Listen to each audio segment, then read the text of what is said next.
I'm gonna be. I have no idea what the fuck just happened. Now you're on the other side of the screen from me. All right, I got that flipped. Yeah. Got that done. We lost Brian somehow. I went to Right. hit go live. So apparently I'm not as great with the technology as I thought I was, or as I was proclaiming to be at this point. I do hope we get Brian back on here, but Yeah. real quick, I will go ahead and say welcome back to Guys Night. Oh, and there he is. All right, good. Right on time, so I don't have to do my whole intro. Uh Hey, Brian, can you turn your mic gain down a little bit? I think that might be it. No problem. Is that a little bit better? A little bit. Still got a little bit of a hiss. You getting that too, Justin? Ah, there we go. Oh, That's my computer. is that your computer? Oh, I'm over here correcting Brian, making him feel bad. Shit. Oh, no worries, man. I deal with that problem all the freaking time, so no worries. Well, now you can turn your mic gain all the way back the fuck up. And I wish we had figured this out before I hit go live. No, hey, that's What? the fun with live. Yes. Just started, Welcome. Yeah. Yeah, it's all good. Welcome to episode, what, I think 6. So shit happens. And thank you for joining us. What the we were having a conversation that I wanted to go live in order to have the conversation live and recording. But now I'm drawing a blank on what the fuck it even was, considering everything that happened in between. We were talking about content creation and how you kind of evolve and you get more patient with it. Is kind of where I came in. Yes. And so, I think it was Justin, you kind of made a little bit of a joke about, we're creative and this and that. Yeah. It's something that I've talked about. I've talked about this with you too, Justin. Like, I do think it's important for men. Like, I think not enough men out there in particular have a creative outlet. I can't tell you the number of relationships I've seen where, it's the man who's doing, the traditional gender role man things, with no creative outlet, and the spouse, the wife, in a lot of those cases, who's got some kind of fucking hobby, like crocheting or gardening or whatever, you name it. Like, guys, like, we tend to, like, how many dudes do we probably all know? I know I can name a few who their only hobby is like video games or something like that.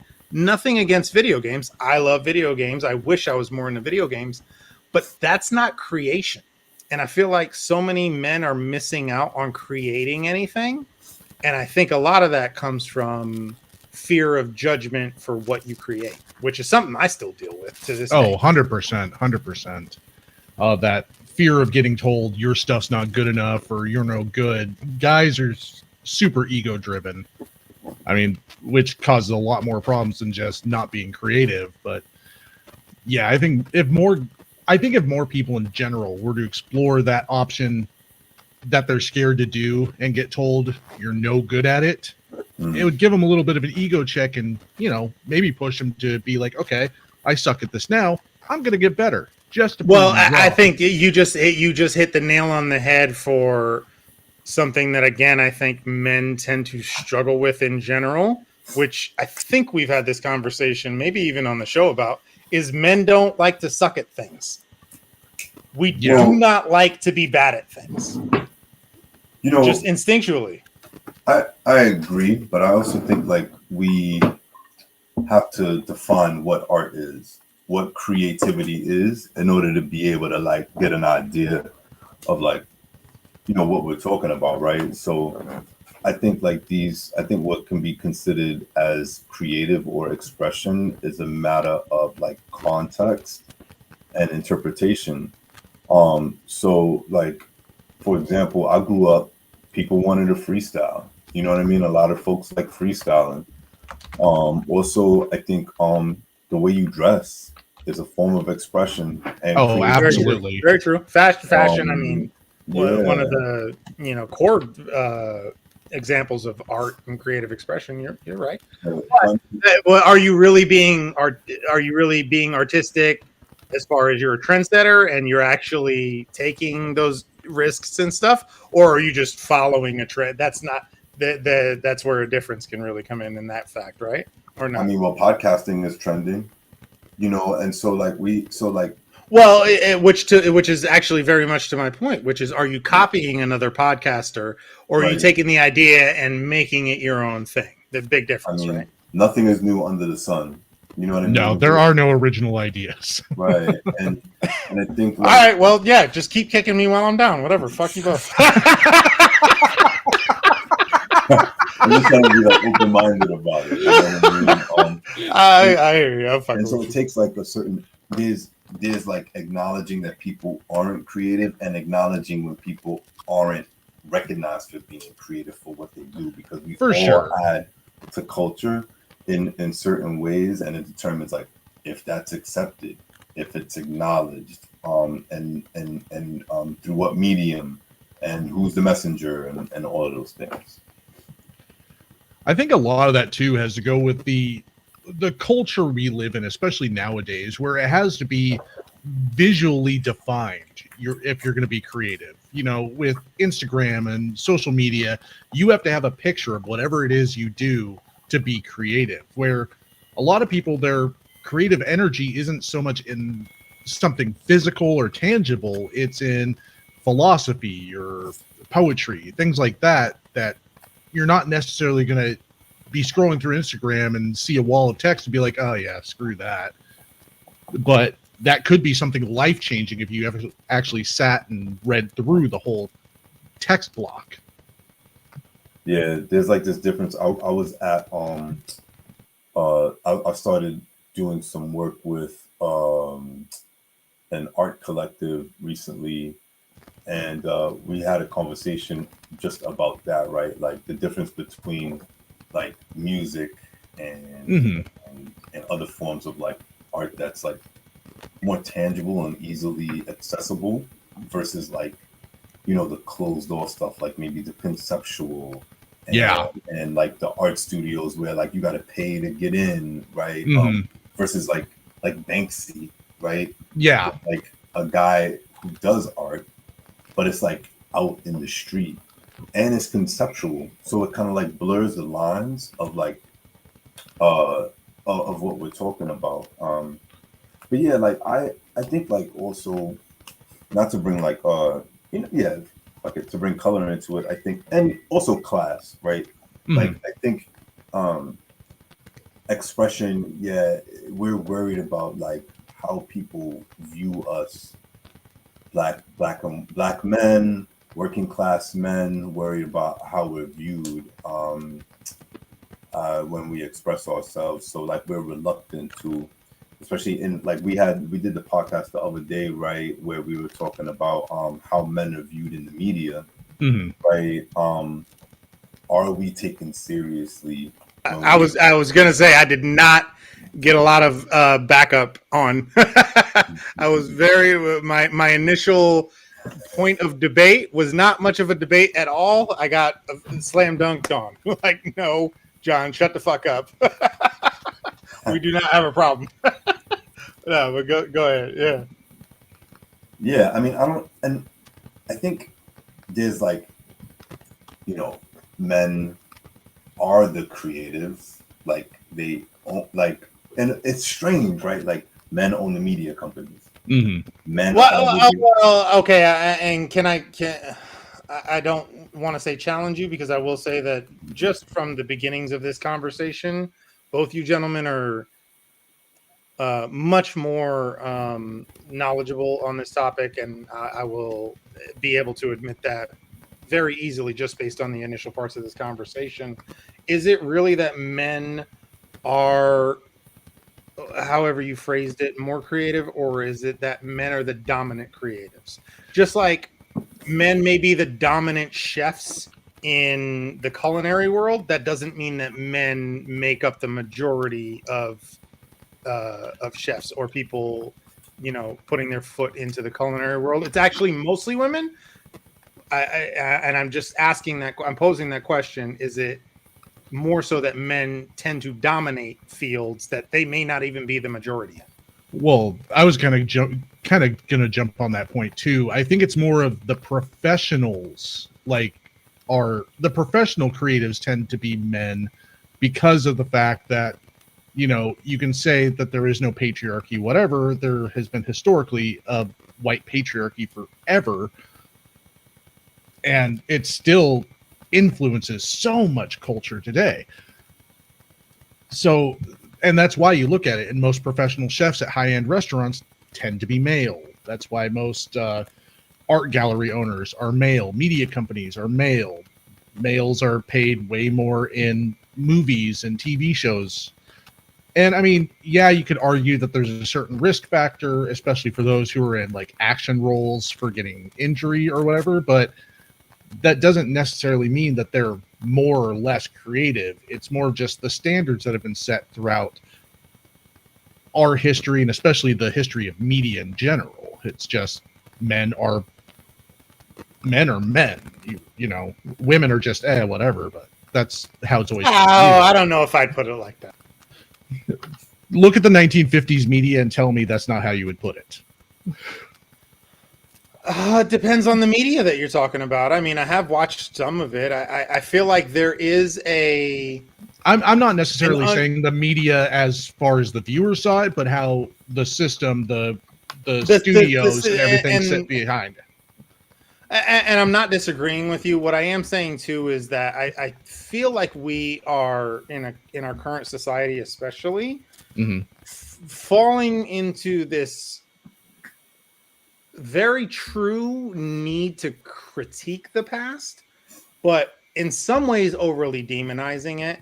And so, yes, while I do think in media from, eras prior, there was a focus on men in the lead and men being, the kind of the face and forefront of industries and things of that nature. I do feel like there's this, I don't know, there's this false belief that meant that women were devalued by nature. That I wasn't necessarily devalued. I know. Yeah. I don't think that's what the point you were trying to make, but I do think it goes in line with that point where I don't think that the role. I actually think modern messaging is actually a little bit harmful in this way, and that's what kind of brings me to this point. Is that I feel like now it's kind of gone in this direction where you are, as a woman, and I've heard this from women privately, women that I talk. So obviously it's anecdotal. That they feel devalued if they don't want to be a boss bitch, if they don't want to run a fucking Fortune 500 company, if they just want to be a stay-at-home mom and they just want to support their fucking husband, they feel like now this messaging has gone so much in this other swing of a direction away from men run everything that now they're devalued because they don't want a fucking high-powered career. They don't want to run a company. They just want to be a good wife and have a nice husband and kids and raise a happy home. And that's devalued now because we've gone so far in this other direction from this comic caricature of what we perceive the 50s or 60s and earlier. I may have went way off topic. I've had a lot of Fireball. Deal with it. Oh, Fireball! How? God, mouthwash. You guys know I've had a hard fucking day. So. Yeah, no, I know, but Fireball, Jesus, God. I mean, it's a privilege for somebody to be able to work from home, though. That doesn't absolutely. That doesn't reflect. Oh, sorry, work from home. To be a housewife or a husband, right? That's a privilege, and that. Whoever the significant other is making hella money. Traditionally, I would challenge that. I know, like mostly like if you're working class, both parents are working, and that's been a by necessity, not by choice. Now, I think that's what Justin was trying to get at. Is he is, but he also remembers that when me and him were in the army together, my ex-wife at the time was a stay-at-home mom, and no, I wasn't fucking killing it. Was I making a ton of money? No. Oh, but you mean the military doesn't get paid super well? I had no idea. We just lived more broke. We just accepted being more broke than everybody else. Yeah. I mean, the system's fucked. Yeah. Sorry. I mean, I feel like my ex-wife at the time, well, she didn't have her green card yet, so that was like one of the big reasons why she didn't work. And I would imagine if she could, she would have. But yeah, I mean, I think when we say we demonize the past, though, right? Like, I think that depends on like your perspective, right? Like, a dude might say that, whereas a woman might, whereas a woman might not. And I think even like being critical can be viewed as demonization depending on your perspective as well. So like, you might not like what's being said and it's challenging norms, so you're like, that's demonization, versus like someone just like criticizing what happened back then. But then also like, bro, it was pretty hard for people back in the days. Like, oh yeah, and it definitely not denying that. So definitely not denying that. So then why not demonize it then if it was destabilizing and social justice language, like it was violent, like. Well, I don't know if it necessarily needs to be demonized, but it definitely needs to be analyzed with clear eyes and an unbiased viewpoint. Like I am very much like my whole YouTube channel is basically taking an unfiltered look at things that have happened in the past. Shout out to Sick and Awful. Go follow Brian at Sick and Awful. All one word. You have to put it as one word, or else YouTube will not show you his channel. It doesn't care for my name. But at Sick and Awful, as it's spelled, all one word, not the ampersand, but literally the word and. I know this because I've had to look up your channel to share it with people a few times, and I've learned exactly how I need to put it into YouTube. It brings up a lot of medical videos the first time you search it, and I mean, sure, why not? But can you show them a couple, like the Wendigo video? At least show them that. Yeah. But you take a unfiltered look at history, and yeah, I mean, it's absolutely necessary. And I think there were a lot of things that absolutely had to happen throughout history to get where we are now. Now, do I wish they would have happened in a much different way? Yeah. I don't think anyone's going to argue that. I don't think that a lot of the horrible injustices and travesties that have happened throughout history should have happened that way. They should have been caught earlier, but hindsight's always 20/20. But you can yes. I mean, thank you for bringing up a phrase that I wouldn't have thought to bring up, but is exactly my point. Like, yes, in modern age, and I do apologize for interrupting. Oh, no worries. Fireball. Fireball plus host. Well, now you guys are both hosts too. But yeah, exactly. Like, I get what you're saying. Yes, could we demonize the past? Yes, but hindsight's fucking 20/20. Like, well, it's we're confused now. We're confused now. They were more confused then. And I can't accept that they were just evil.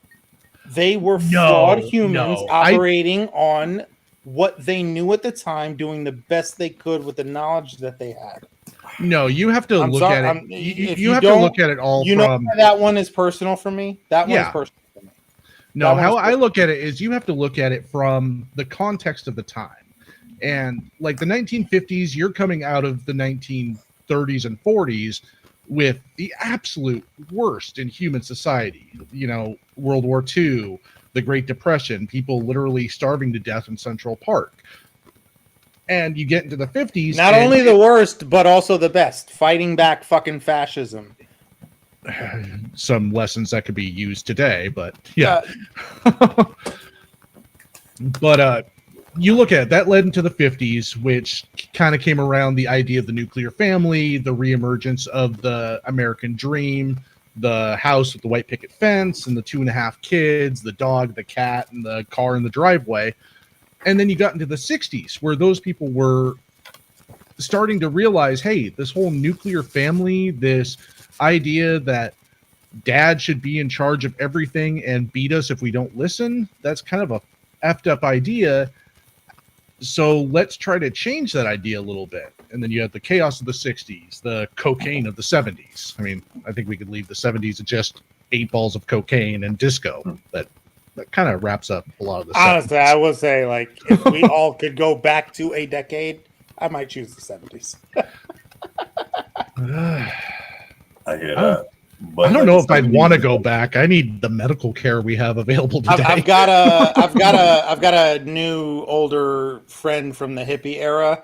He was actually a little younger in the hippie era. He's a YouTube buddy of mine. Shout out to the Aging Hippie Conspiracy Channel. He literally changed his channel name, in part because of some of my content and some of the shit that we've talked about. I'm gonna have to But check he that shares a channel lot out. of great shit from that era, and that era was like, it was after World War II, and then there was the boom, literally, where those baby boomers come from, economic prosperity, and peace, love, harmony. Just like, it was this great cultural movement. His argument is that we need another one. Actually, he made a great video the other day about how we need a modern hippie movement. I actually completely agreed with him. I do think that we need to be The best we're gonna get is vegans, man. but that's the thing too, like the hippie movement. Like when I literally went back and I watched some YouTube documentaries. I knew a bit about it, but I went back and I watched some documentaries. It was so inclusionary. Modern movements of that nature are so exclusionary. That's where they fail. They're so exclusionary in my opinion. I mean, Oh, go ahead, Justin. I just wanted to say, when you sit, so like hindsight is 2020. I just want to say it's a very binary way of looking at it. Like, I feel like there were people Agreed. there were tons of people that knew better. Oh, for sure. The people 100%. in power that were setting these policies knew better, right? They just for wanted sure, to man. maintain power, and it was I don't mean to make excuses for them. Yeah, and then But did they know better compared to modern standards or compared to standards of their time? Oh, you can actually read. They absolutely knew better. Yeah, it doesn't matter. Not by modern standards. But by modern standards, a lot of the guys cite. It's literally impossible to measure their time to modern standards. Who the fuck knew we'd be dealing with the shit that we got now? Well, I mean, we're still dealing. I mean, not to trivialize either movement, but you look at, the marches in the 60s and 70s for gay rights, black rights, women's rights, to the same marches happening today under certain administrations and certain state governments. You can see it's nearly a one-to-one comparison. I think it's almost worse today because we know the mistakes of the past, but it's like, screw it. We're just going to go back to that way because of some outdated fascination of past greatness. But then also like and then about that past greatness, like when you think about the hippie movement coming out of like the post World War II economic boom, like that is something that likely will never happen again. No. Right? And that is something where at the very least, it would be completely unpredictable by you can't predict any that. measure. And then there was a lot of wealth attainment during that as well, right? GI, a lot of folks that got to take advantage of the GI Bill, a lot of folks that were able to take advantage of like stocks and things like that were booming during that time, that attained that wealth and grew that wealth. And it's part of the reason why we have the amount of disparity that we have today, right? For sure. Like when we talk about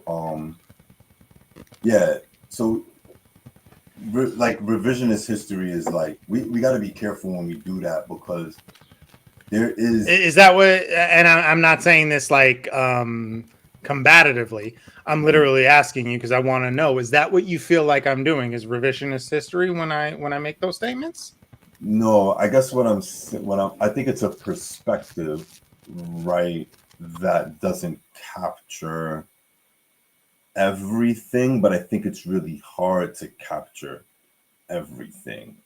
because on the fly, not like knowing the stuff or not connecting the dots. Because like I've had these conversations so many times with people, like it's like clockwork to me. So like when somebody's like, well, the modern hippie movement, I don't know, you don't really see too many white folks.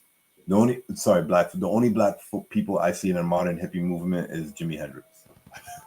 You know what I'm saying? Like I don't ever. Oh, is that what you're qualifying as the modern hippie movement? Sorry, not the modern hippie movement. The hippie movement generally. The hippie movement in general. Right. Yeah, I mean, because obviously, yeah, you're right. Like black people were othered even back then in a movement that was supposed to be about inclusivity. Black people were still othered back then because the times do have their challenges. God, this was supposed to be an episode about how depressed I am and all the shit that and then we're laughing. Well, you know what? Honestly, I'd rather talk about this shit anyway. So, but the truth is, I just let me pose this to you, man. Like we haven't gotten to talk that often very deeply, and I'm glad that now that we are again, how many years later, it's happening on a podcast where we're sharing these conversations that we used to have very deep conversations privately. I would rather share these conversations because I think that the conversation is important.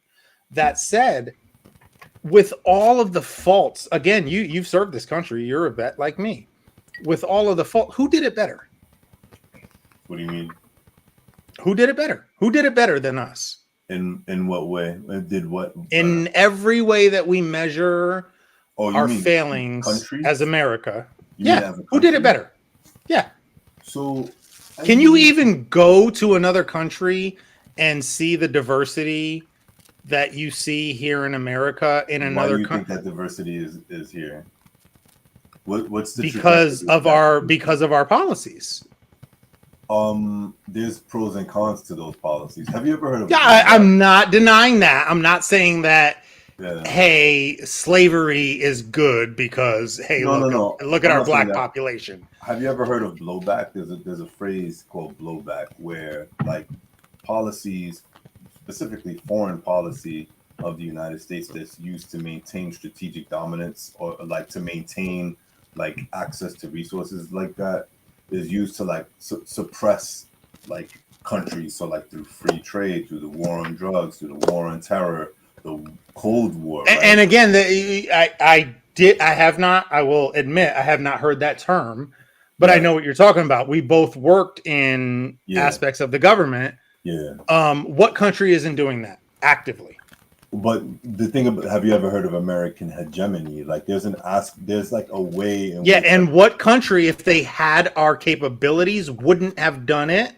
Or that's a realist way of looking at it. If you want to look at it, which is all I'm saying is like, have we fucked up? Absolutely. What country is nearly as diverse? Is nearly as Brazil? No, Brazil is not even close. I'm literally, my kids are Brazilian. So Brazil is not diverse? I said not nearly as diverse. Okay. Yes, they are diverse by standards that nobody is held to but the United States of America. Nobody is held to the standards that the United States of America is held to, but the United States of America. We're the only country held to this standard that no other fucking country seems to be required to even come close to meeting. Is that based on your Americanized intake of media? Like, I mean, you look at France. I have looked at some of the numbers, UK, but yes, you're right. That is the majority. UK, a very diverse country. Yeah, you're right. Diverse. I mean, even Scotland has, a wide. Are they even close to the? I will default to you because you're right. It is a lot based on the media. Is it even close to the level of diversity of the United States?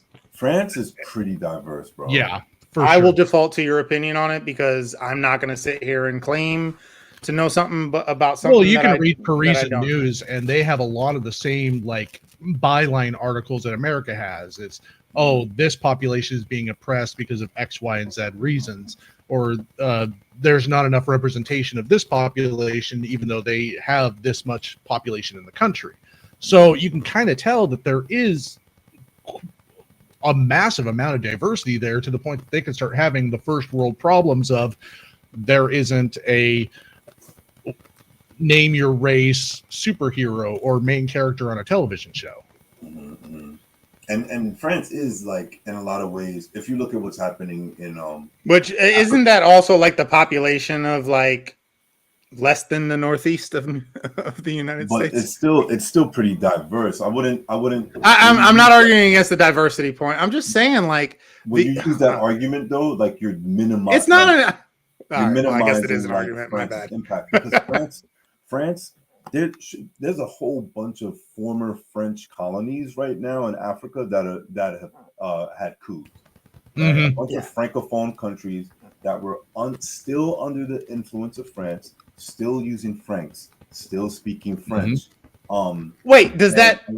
And this may be the fireballs talking. Is that not kind of in line with my point though? Is that right now the only fucking target on the fucking dartboard seems to be America? It depends on your point of view and where you're looking at in the world. If you're in Europe and if you're in France, so for me, like France is like one of these. France is one of these like imperialist countries that 100% for sure in the world. Like you look at anywhere in Europe. Europe is. I'm loving this conversation, by the way. Much better than breakups and depression. I'll talk about France all day. Go ahead. Sorry. Dirty cigarette smoking wankers. No, but I do. I love France, by the way. I do. I only have one reason I want to go to France, and that's to go to the Parisian catacombs, and that's about it. Forget the Eiffel Tower. If I drive by, it'll be like, hey, look, there it is. All right. Yeah. Let's get to them bones, baby. I have a lot of respect for a lot of the cultures that I'm talking about right now. I do want to point that out because I don't want it to come off as if I don't have respect for those cultures. I personally feel like the United States is held to a standard that no other country in the modern era is held to. That's my perception of things. And you're right, Brian. A lot of it is through the media. But guess what? The media really controls the narrative of the fucking world. 100%. It's one of the things that we're trying to battle against, right? Both of us. The media does control the narrative. And right now, the narrative is that America is exceptionally poor at things that really the world in general has always been fucking poor at. And in my opinion, we actually excel at a lot of things. We excel at some things that nobody's willing to admit that we excel at because we at least fucking try. Well, I think I can't tell you. I will go on Netflix right now and I will pull up Korean films on Netflix, and I guarantee you I will not see a single shade darker than Brian. And nobody makes a big fucking deal about it. Well, a big problem with, when you're looking at Korea or Japan or a lot of the smaller Asian countries, a lot of the smaller European countries, is it comes to your point, is they're the size of like Massachusetts or New York, these minuscule landscapes in the in our global sphere. When you look at America, we're a huge piece of property. It's amazing we've been able to maintain an entire country without resorting to an oligarch system or a monarch system. Or just war constantly. Yeah. Yeah. I mean, go ahead. No, if you were finishing. No, my brain. No, but if you talk about right, these are countries that practice isolationist policies to avoid Western intervention, 100%. Western capitalism, to be taken over by Hong Kong is like an aspect of that, right? And Macau and all these other countries, all these other enclaves or whatever you want to call them, And was Hong Kong a city-state? No, I don't know. The United States, I get your point. Relaxed and restricted immigration policies to suit economic and industrial needs, right? And so, so if you even look like right now, right, what's happening with the migrant crisis, right? A lot of what's happening right now is that we are pointing fingers. A lot of Americans are pointing fingers at the migrants that are coming here, instead of pointing fingers and looking back at like a history of like fucking around with the world, right? Like Central America, for example, right Oh, here, God. right? The Cold War, we ravaged the Central America just to make sure those markets would stay open, right? And that's why, and the ripple effects of that still last today, and that's why a lot of those folks are still are coming here in droves, because those countries still haven't stabilized, and we're still fucking with them. Well, yeah. I mean, you look at the term "banana republic." That's a lot of because of American interests, literally over Wait. helping. Oh, go ahead. No, you keep going. I'm being my own dumb self. It's okay. Go ahead. Okay, so the banana republics, that was American and Western interests coming in and being like, we want low banana and agriculture prices, so we helped governments get toppled by banana freaking packers. So the corporations began owning the countries, and that has just led to a ripple effect throughout the entirety of South and Central America that is still being seen to this day. I mean, look at what's happening in Argentina right now. That chainsaw psychopath becoming president. That's not going to end well, especially when a month into his administration, they have an inflation rate of 200%. That's not... He changed his. He wanted So to, can I? All right, go ahead. What he So, did no, was I'm like, gonna shut the fuck up and let y'all go on this tangent. No, hold on, just one point about the what he wanted to do was something with the money. He wanted to like peg it to the dollar. Yeah, he wanted to peg it to the American dollar, which would have completely tanked their money, just like when Iraq tried to do that in the early to mid 90s after Desert Storm. And I think he changed his mind. Yeah, because as soon as he started doing that, the entire economy tanked. Yeah, it's crazy. But I think when I think that there's when I talk to people about these things, I think about this a lot. Mm-hmm. There's like this way of being like compassionate and understanding about people's misinformation, because there's so much money and effort behind that misinformation. 100%. And like the defunding of education and social programs that like don't have us, just has us like at the grinding stone. Well, when you're at a point that you're starting to take dictionaries, I knew you two motherfuckers was going to get along. By the way, Robert, where the fuck are you? Come help me. I was just fucking with you guys. I love it. No, it's all good. Well, maybe we should talk about what John the breakup stuff, or if you want to talk about another topic that's more neutral.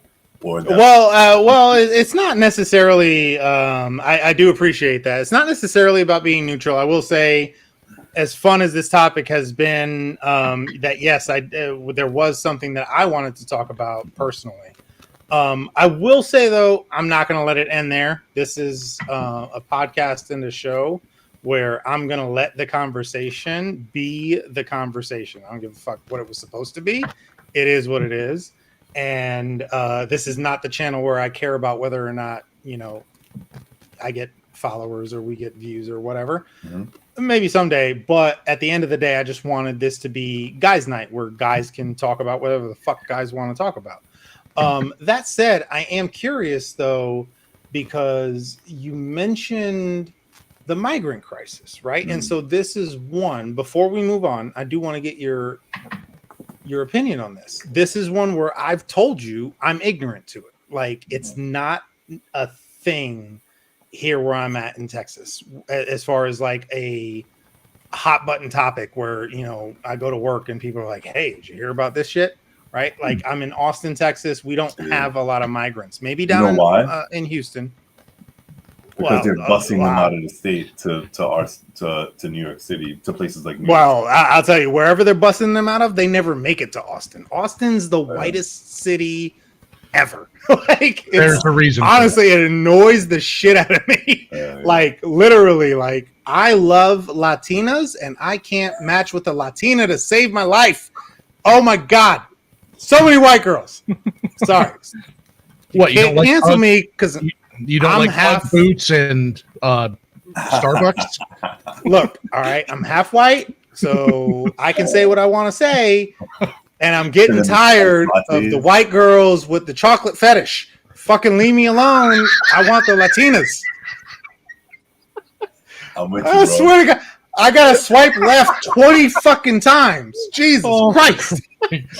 Give me a brunette for God's sake. God, why did I share this on my main? It's real. My point being, what the fuck even was my point? My point being, no, I honestly though, I do have a level of privilege here in Austin to not deal with it because again, Austin is just very white, like annoyingly so in a lot of ways. Said the half white guy. And one of the things that I'm curious about when it comes to the migrant crisis is it doesn't seem to be a migrant crisis anywhere else because nowhere else has made this commitment to letting in migrants that our nation has. You want to take this, Brian? I think a lot of it has to do Oh, with you why? Because you about to dunk on me? He's like, hey, you wanna dunk on him real quick? I'll default to you. Get him. I think it's that brothers in arms thing. He doesn't want to, roast you. But my personal opinion, I think it has to do with the absolute chaos that South America has become with the ever shifting governments and political alliances and stabilization efforts. So they look at the U.S., they look at Canada, and despite what the media might tell you, a lot of migrants are looking to get through the U.S. as the last leg of their journey to get up to Canada, because Canada, free healthcare, they're a little more accepting of people. So why don't they go fucking straight to Canada? You have to make it through the U.S. and you have to make it through the U.S. border. There's boats, nigga. I'm sorry. I've had way too much to drink out with. He said it to you. I got very real. I got very real. Brian, Dude, are you gonna take you like you was a nigga? Look, the Cubans been doing that shit since the 1960s. You know what? I'm going to take it as a compliment. I'm one genome away from mayonnaise. You want to call me that? Go ahead. But no, I mean, like seriously, like, God, I apologize to you, Brian, because I love you. Right. That sounds like bullshit. No, that sounds like bullshit. That's the reason they're coming here and nowhere else in those scales and in those numbers. They do. Bullshit. No, they definitely fly, like especially the ones with resources will fly to Europe and China and wherever else. The few with resources, we take the ones without resources en masse, dude. It's a large majority. It's a logistics, and it's made us better. I'm not arguing against it, by the way. It's made us better. It's what makes our country great. When people talk about the greatness of America, make America great again and all this shit, I'm not down with all that shit in the way that they mean it. What's made us great is the cultural melting pot that we are, the different cultures and perspectives that we have, and the brilliant leaders and geniuses and history makers that we have grown in this country, whether they came here through ancestry, voluntarily or not. But at the end of the day, I don't like it as I identify as a black man because I've been called, you have a little more than anything else. I am tired of giving away the ownership of this country to others. I'm tired of giving away the ownership of this country to others where my history and my black history is not American history. Go ahead. I just pissed you off. Go ahead. No. I think I'm gonna let Justin take care of this one. I think it's really important to say that one, the first Americans that came here were illegal immigrants. One, right? A lot of them weren't great either. They were prisoners, they were indentured servants, they were and they were all looking for gold. They raped and pillaged. I think that would hold true for a lot of settlers and colonizers. Yes, but I think it's important to say that because when you say that they're settlers, it's as if to say that there was nothing here and it was plenty. You're right, and I did slightly correct Conqueror myself. is, Colonizer, conqueror is a right. more appropriate term. Right. Genocide. Settler does imply like nobody was here before me. Two, the migrant crisis is not only in the United States. It is probably worse in Europe and even in the Middle East. Turkey. I think Turkey is the country in the world that takes on the most migrants.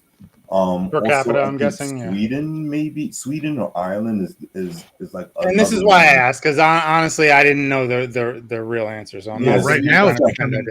Right now it's becoming Ireland Egypt with the. Sorry. Right now it's becoming Egypt with the Gazan crisis because literally they're being genocided out of their country. So. Yeah, and you got to think about this though, right? The war in Iraq and Afghanistan was started by the United States, but the people who are taking the brunt of that migrant crisis is the Middle East and Europe, right? Mm-hmm. And so like, how can we like say that like, I think like people move because they have to, right? And I mean also yeah, going back to my initial point, like people moved all the time. It's only like the powerful people that were able to move back in the days, or like, you know, the resourceful, ones with resourceful, right? You know, and so we can't be mad at people that obviously don't have nearly the same amount of resources. And so now, like like I think I was trying to say earlier, is like, we live in the richest country in the history of the world. There was already people going without before there was a migrant crisis. Mm-hmm. You know what I'm saying? There's ebbs and flows of it. We should be, and this might sound altruistic as fuck, but we should be organizing with the migrants to demand the richest country in the history of the world the resources that we need. Because see, and this is where I was hoping that maybe we could reach a point where we can agree on something. I don't think that there's anything wrong with demanding more. I don't. I'm with you on that. I 100% agree that even if I'm saying that, so my argument is that America is a little bit unjustly criticized comparatively to the rest of the world's leadership. Mm-hmm. And I think that that's okay. I think that if you're going to be big dog, you got to deal with the criticisms and the consequences that come with being big dog. You want to run shit? Well, now you're responsible for it. I'm okay with that. I wish... Not that I do. I wish I do have pride in some things about being an American, that I do wish that the conversation was a little bit more like, hey, we could do better, but also like, fucking, there's not a lot of other countries out there like doing a million fucking times better in our situation. Who can you compare us to? Russia, China? Are they doing fucking better? Are they really doing better when it comes to human rights and immigration policy and diversity? Oh, totally. Yeah, no, they're not. I know that was sarcasm, or at least I think it was. and Don, so the Iraq-Afghanistan war killed so many people. It killed millions of people. Why does me saying what I just said does? I'm going to rephrase this. Does what I just said say that I'm just excusing that? How many wars, how many famines have killed millions of Chinese? How many wars and how many famines have killed millions of Russians? A lot, yeah. But comparing famines to proxy wars that the United States started to advance our interests in a state that we don't have really even a business advancing our interests in is a little bit different than comparing it to China suffering a famine. Well, yeah, exactly. Well, I do agree, but that's because they haven't been a world hegemony, or the word that you used earlier, I think, Justin. The United States is in a position that no other global power in the history of the fucking world has ever been in. Well, we fucked up, yes, and we put ourselves in it, and we fucked up, and we could and should do better. Nobody's done better. because nobody's been in that there- position. there It's is really easy to take shots at the fucking big dog. Well, there is some truth to say, like when you hear the term American experiment, it's a true kind of version of that, because before America, there hadn't been a colony that had really, especially on the scale that we ended up, that had tried not only a democracy, but then eventually, trying to think of how to phrase this correctly that doesn't sound like a complete piece of shit. Do I sound like I'm filtering anything right now? Go Fair enough, but all right. If anybody's going to make themselves look like an idiot tonight, it's going to be me. So don't worry about it. the things I'm trying to say could end my YouTube channel. So I'm trying to figure out ways to. I wish anybody cared about my YouTube channel enough to try and cancel me. Man, Please. I was excited because I picked up 4 subscribers today. So it's not exactly like I'm Good man. Good man. I do want to shout out to Nate, and I'm going to let you get back to your point while I grab another beer and I can still hear you. I do want to shout out to Nate, buddy. I can't lie. Love that you're in the chat. I gotta make a move. I've been busting my ass today. I'm super tired. You gotta run? You gotta run? Yeah, yo, you ain't even say for the breakup shit and all of that. You're like, hey, I got my fill. We got to talk about global politics. I got to dunk on John about I've been up since like global politics, but whatever. 4 o'clock, yeah. Harsh. I do a lot of work, bro. I got I got the kids here. I'm fucking with you. We're gonna get together on Martin Luther King Day. Yes, if we can do something on that day, that would be good. Especially like in the middle of the day, like yeah, I'm down. Because we're gonna be home. You know what I'm Yeah, I'm down probably around 3 o'clock my time. I think that's like, well, I could do 2 o'clock my time, so like 3 o'clock your time. Yeah, because I'm down to have you back on. I hope you weren't offended. I loved fucking with you, man. It's a fun conversation, man. I think these conversations are important. I know it's in good faith. You know what I mean? So that's all that matters to me. That's always the nice thing, is when you can have these conversations and not have somebody just start targeting you personally with the ad. And what you don't even know is that I might start regurgitating your shit when I'm arguing with some other motherfucker. Right. I'll be like, hey, but now let me hit you with this shit that my bro. Right. I appreciate you hanging, man. Hey, Yeah, for real though, we got to talk offline. You know the shit I've been dealing with. For sure. I'm gonna hit you up over the weekend, for real. I bet. Yeah, hit me, Brian. It was good meeting you. Yeah, you too, Justin, man. Take care. All right. Have a good night. You too.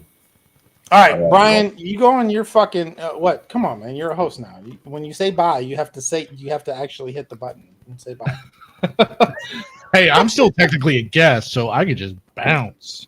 Yeah, you could. Fuck it. I'll sit here and talk to my goddamn self. No, I ain't. Apparently, I got that much to say. I don't even know. You're all good, man. Nah, but for real, who the fuck is that? Let me in. Oh, Robert. there he is. Man. There he is. Now I got to kick out Justin because he don't know how to fucking end his own stream. I love how you're like, who the fuck is that? Well, on my phone. Hey, I've had a lot of fucking drinks. I've had a hard fucking day. All right. This whole show was supposed to be about breakups, depression, and purpose. Literally, all 3 of those things were related to me. And so far, we've talked about global politics and the migrant crisis. God damn it! Oh wow. Okay. Yeah. Wait, Yeah. breakups? Yeah, shit went sideways real goddamn quick. Wait, what are you so goddamn caught off guard by? But which, by the way, even Nate is like, Robert. Yeah, he remembers you. He enjoyed your conversation. As a matter of fact, Brian, finish your conversation while I go grab 2 more beers, and then yes, we'll talk about breakups. I don't even remember where I was at, man. I've kind Make some I think shit I've caught up up to you. All right, I'll figure out something. Here, I'll give you a starting point. North Korea. Oh, Jesus Christ. All right. So North Korea, they're fascists. I mean, they're isolationists. All right, I was kidding. Maybe Tesla's a better topic for Robert. Tesla. Whoa. So, are you pro or anti Elon Musk? Let's talk about that. Jesus Christ! I shouldn't have started this shit. I have a shiny new Tesla Model X in my carport. So, ooh, I'm not a fan of electric cars just because of the because you don't know better, it's fine. It's no, cool. no. For me, it's more of the rural area, and believe it or not, in the Northwest, there aren't much for power stations to actually charge. Like we have one in my town, and it's in the worst neighborhood. Like you're gonna get stabbed or offered meth if you go down to charge there. Okay, it doesn't matter. You would charge your car at home. I never use a charging station unless I'm out of town. How much does it cost to get that charging station installed in the house? Because when it cost me $600 with installation. 600? Yes. You're screwing. You thought it was $10,000, right? No. Last time I looked into it, it was about 1,300, and that could just be, again, I live in the middle of Washington, which is like red, deep red. We all hate anything that has to do like with saving the environment, even though it's all agriculture here. Well, that's stupid. Here's the thing, right? And I can rant about electric cars all day. The vast, overwhelming majority of electric car owners and buyers currently, they don't give a fuck about the environment. I know. It's like, that is the cheapest vehicle I have ever owned from an operations standpoint. Well, I was looking at a Chevy Volt here a while back. That's a terrible car. That's basically why I ended up getting a RAV4 instead. Yeah. But the Tesla Model X and what was it? The Tesla Plaid, I think it was. Both of those are sexy. The only thing I don't like about it is the front end, the bumper, the grill. It just, something about it aesthetically bothers me. It's okay. You can be wrong. So, hey, Robert, here's why Jesus it's sick. Christ. You got a nice color on that bitch. Let's Robert, go. I'm gonna present again. That's just not fair, bruh. Let's go. All right. Well, I'm glad somebody's feeling a little bit more cheered up than previous episodes to go show off his fucking suicide doors and shit. I do want to ask you guys a question. Right, I know it's a Tesla. I know it's not a DeLorean, but with those doors, bruh, you gotta install the flux capacitor somewhere. Just get one off of Temu that has the little USB plug-in with the LED lights. Come on. And here's the thing. Honestly, or at least a Doc Brown pop figure to sit on the dashboard or something. From a practical standpoint, we got a 1-year-old. It makes loading a baby like... Oh, I bet. Jesus. God, I remember going through all that, trying to fight a door, especially in a parking lot with tight spaces, trying to get a car seat in there. Yeah. I'm sure I've dented a few people's cars and just I didn't do that. But the whole Elon argument is like, Thank you. That's what I was about to come back to, so I can avoid talking about breakups and all that other shit that I put in the title. No, we're switching back to that now, John. Well, go ahead. No. Now we're going to talk about Elon. I have so many questions about that, but when there's an opportunity to talk about Elon Musk and electric cars and how everybody is paying attention to all the wrong stuff, I'm here for it. What I really do want to get both of your opinion on is an interesting quote. And honestly, like the whole, do you think Elon's a god or do you fucking hate his guts with the passion of 1,000 fires, exploding stars? One of the things he had a quote very recently that kind of stood out to me. And it stood out to me not just because of what he was saying, but I do think it was an interesting commentary on our current society, which was, and I'm not purporting to believe or understand what the facts of his statement are, but basically his statement was, I've done more for the environment than any living human or any human in living history or history in general. And then he went on to basically expand on how people today seem to be more concerned with looking good than actually doing good. And again, Fact. regardless of your feelings on Elon, I do think he hit on a point there. I will agree do on the think he hit on second a point, but him doing more for the environment. I mean, electric cars really, when you look at the lithium mining, I think it remains to be seen, maybe at most. Yeah. I'm ready. I'm ready. No, all I'm saying is just that's the only worst part about anything I can do to electric avoid cars talking is the about my lithium breakup. mining. Here's my thought, right? Mhm. Lithium mining and just the mining that goes into making electronics. If Mhm. you gave a shit about any of that, you wouldn't be on a computer right now. You wouldn't be using a mobile phone. You wouldn't be using anything that's had a battery in it for the last 20 years. And here's the thing, right? So my wife is from the Congo, Democratic Republic of Congo. That's where all this shit comes from. And she's told me about like how that has been exploited since the inception of the nuclear bomb, because that's where they got the plutonium and the uranium from. That's interesting because I thought the biggest lithium mines were in China, but I suppose I could be totally wrong on that one, and it could just I be don't know like what the the fuck amount Nate of means by that export. comment, but I had to share it. So the thing I don't is know like, whose dick pics he's talking about, but I know, cool. right? So the thing Richard is when Nixon? we talk about the environmental impact of like just specifically electric cars, it's the biggest bullshit on the planet, because that mining has been increasing exponentially just due to consumer electronics. Oh, 100%. And I'm not saying that there's anything wrong. See, with but there's where lithium. maybe, and if I can bridge a middle ground a little bit here, to say it's the biggest bullshit on the planet means, well, it comes off as if you're saying that there's no truth behind it.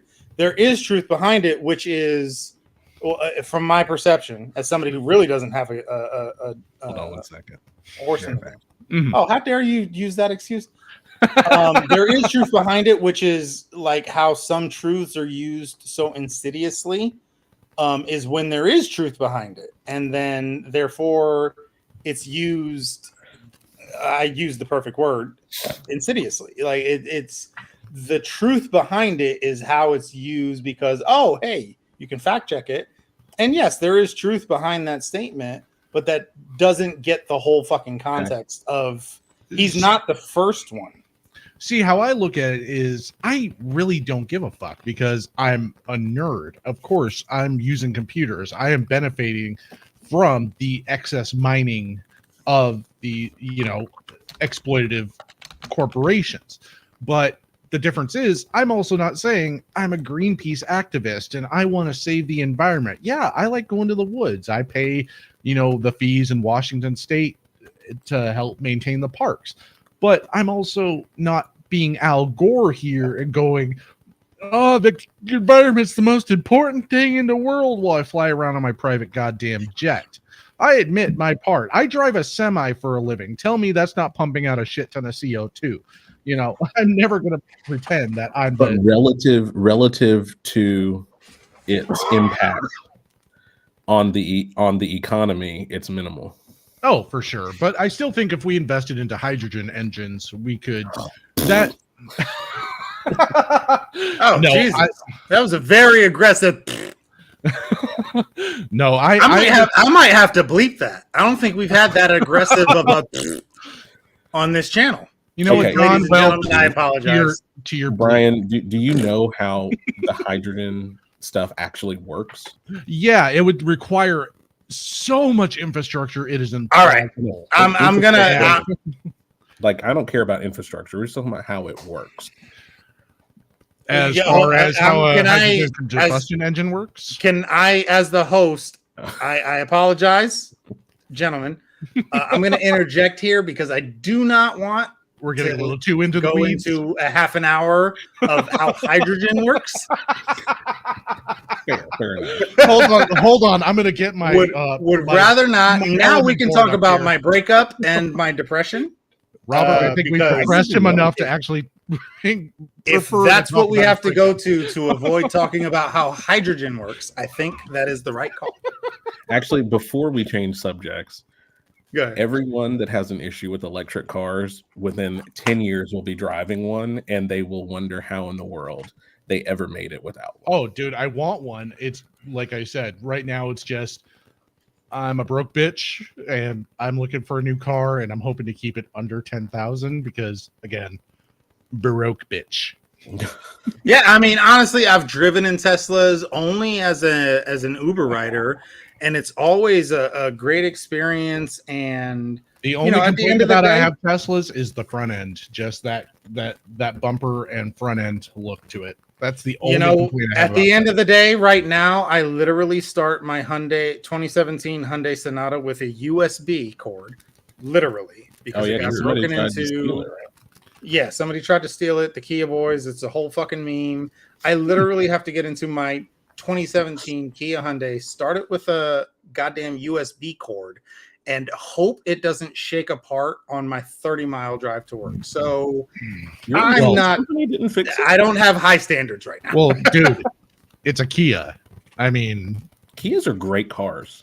They were May- until this like they- 2016 to 2022 fucking. I was gonna range. say 2010 to 2016 is a sweet spot for Kias. Yeah. After 2016 and before 2010, my Yeah, buddy no, had a there's 2008 literally- Kia, and that thing, like, Okay, well, time out. The I think it's called the Theta engine. I remember that 2.0 naturally aspirated engine. That one did have issues, but yeah. Look, I don't even know. Whatever the engine was that let some 17-year-old douchebag get into my car and take it on a joyride with a Well, that was a USB lack cord. of an immobilizer. oh, don't blame the 17-year-old, blame TikTok.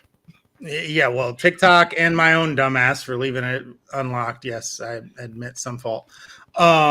Anyway, do it. Hey, Let's my wife get had off- a mid-90s Honda where one key worked for 90% of Hondas. So, Oh yeah. honestly, I'm not gonna lie. I've had the USB cord power on thing for like a year and a half, and it hasn't like ended the world for me. I kind of like it. It's you very make easy. it work. You adjust. You adapt. I and literally try to can't overcome, lose my you know. keys because my key is any USB cord. My key is my phone. Oh, shut up. That's pretty dope. Maybe someday for me. But yeah, no, Robert. Until you shatter your phone and then you're effed. Oh no! You were and the then one.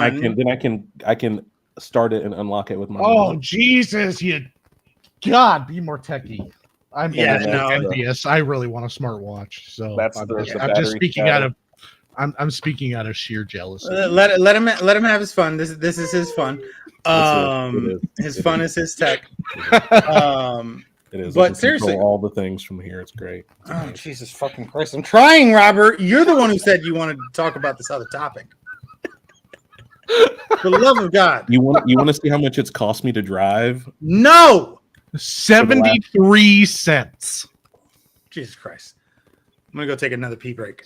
Did you want to hear about my breakup or not? Oh, we're getting there.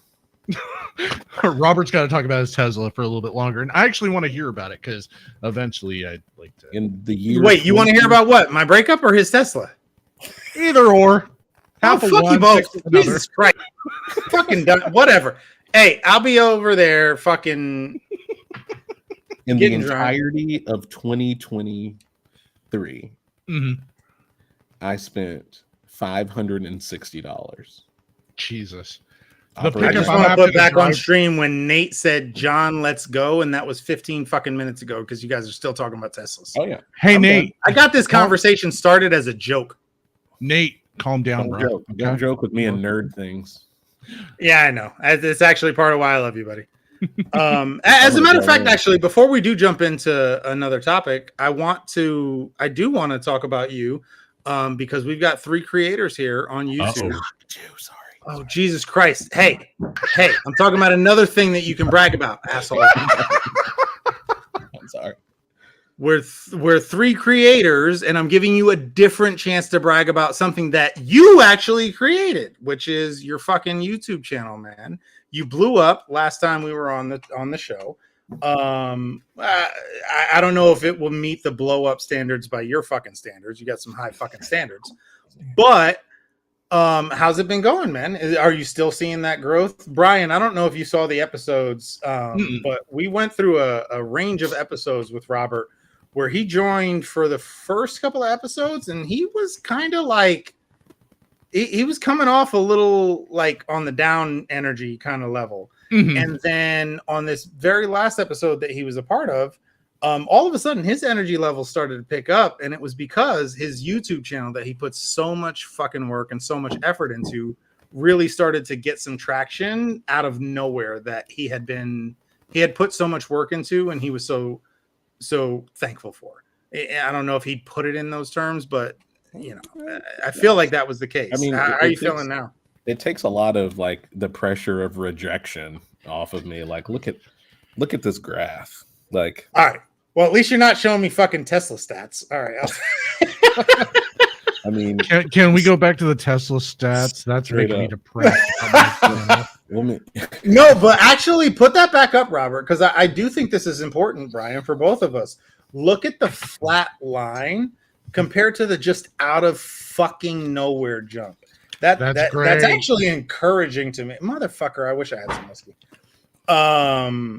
But no, honestly, it's actually encouraging to me because you never know what's going to hit either. Because I went like I've had videos hit 9,000-10,000 views, and then like others, like the one I posted last week, I have 26 views on.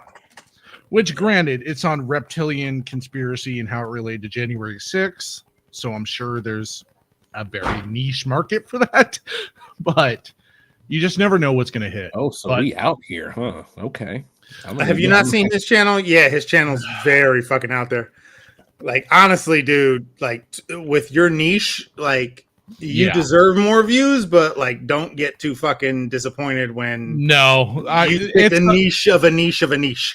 Dude, I tell the stories that I think are fucking weird and bizarre. Like right now I'm doing the exorcism of Annalise Michelle. It was the story that inspired the movie of The Exorcism of Emily Rose.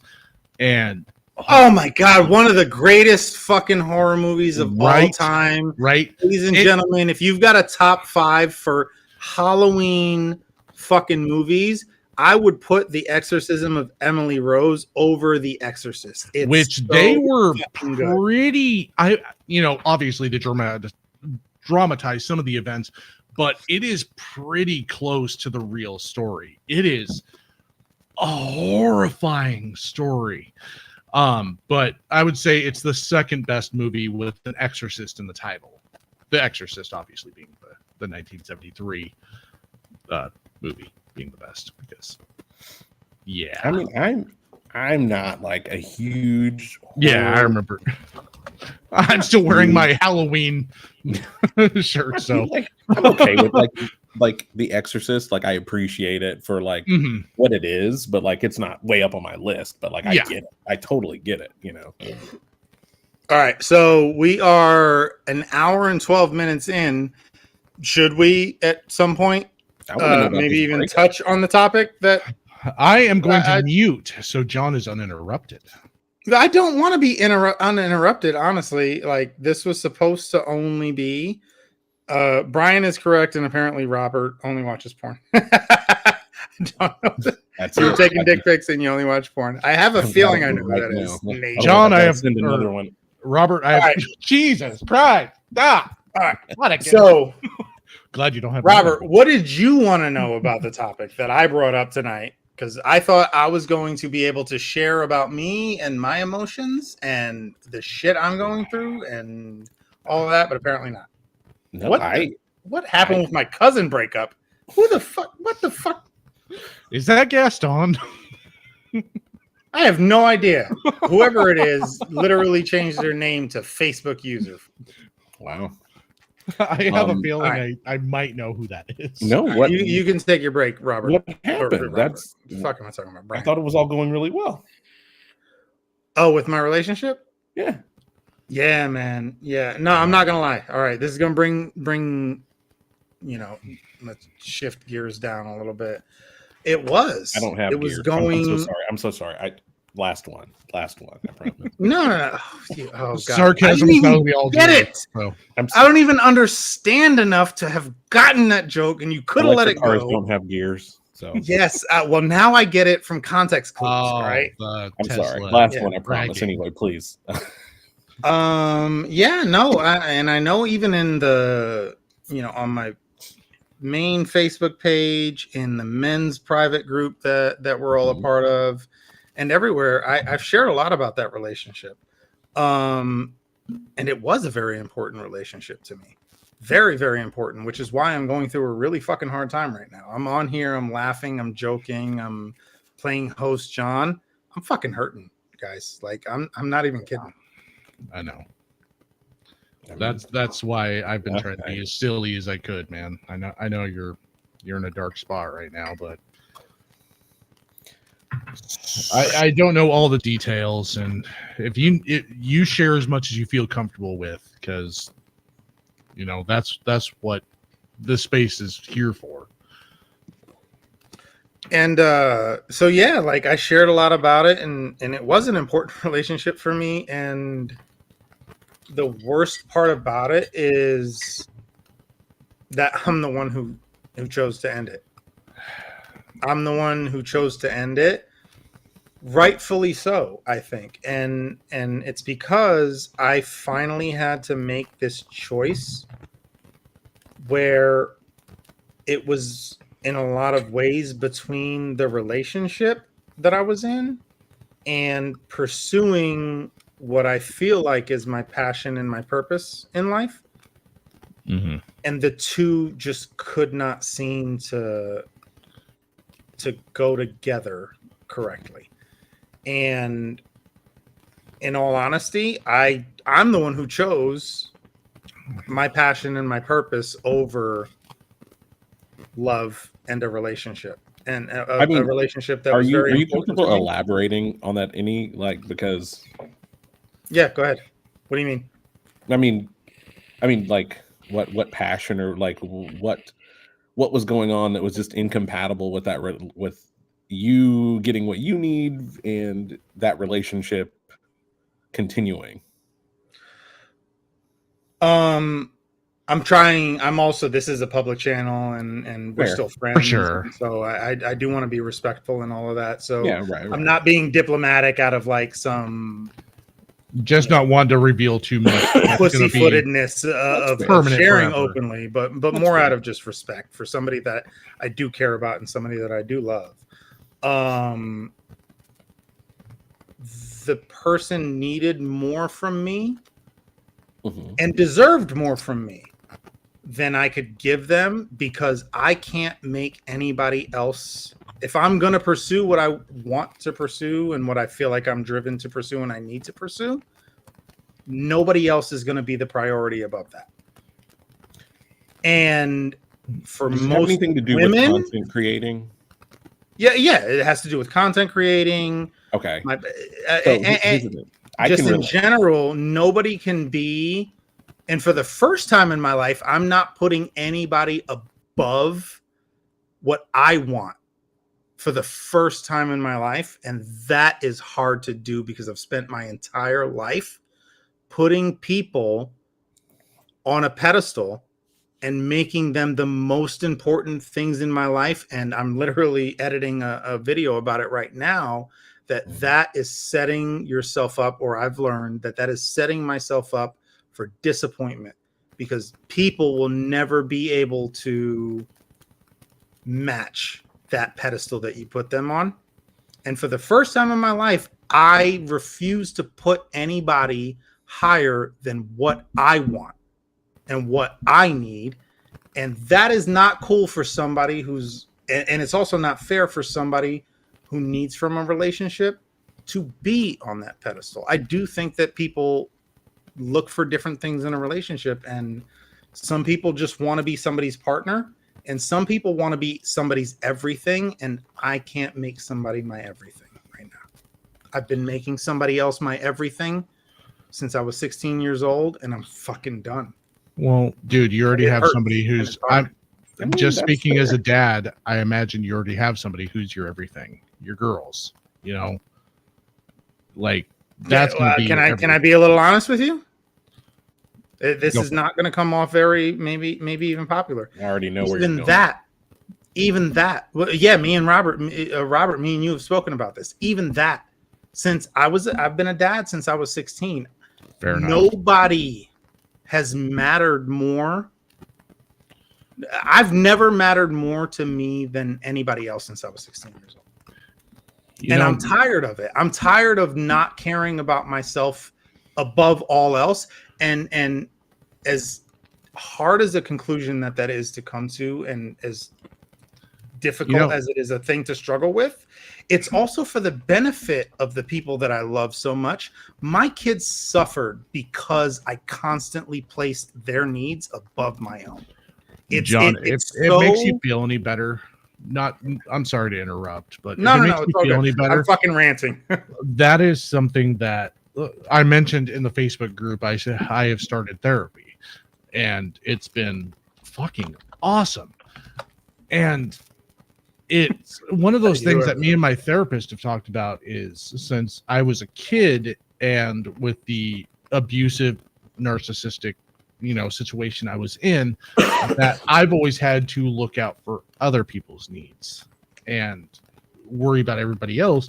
So it's been hard for me to imagine, that whole idea of looking out for number one has been such a foreign concept.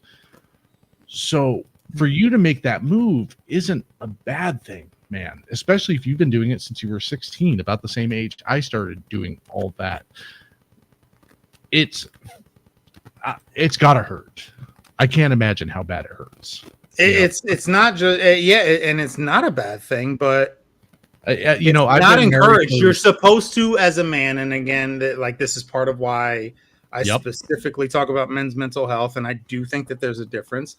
As a man, it's not only encouraged but expected that you sacrifice everything about you for others, for your kids, for you're supposed to shut the fuck up and be the man. Sacrifice it all, be the man, fuck what you think, fuck what you feel, fuck what you want. Yeah, no, I not totally only get that. Encouraged, it's expected. And it's hard. I've been falling for that shit my whole life, and I'm just done. And I am choosing to be more selfish now. And that's a really hard fucking choice to make. It's hard. And it almost makes trust you me, even in this breakup, I've been called selfish. I've been called. I'm sure. Again, not throwing somebody. I don't mean she's a great person and all of that. No, but we've had these fights that she couldn't understand why I wasn't okay with her not being the number one priority in my life, and that's what she wants and that's what she needs. And so I chose to let her go have it, as much as that fucking hurts me, and I'm struggling with it right now.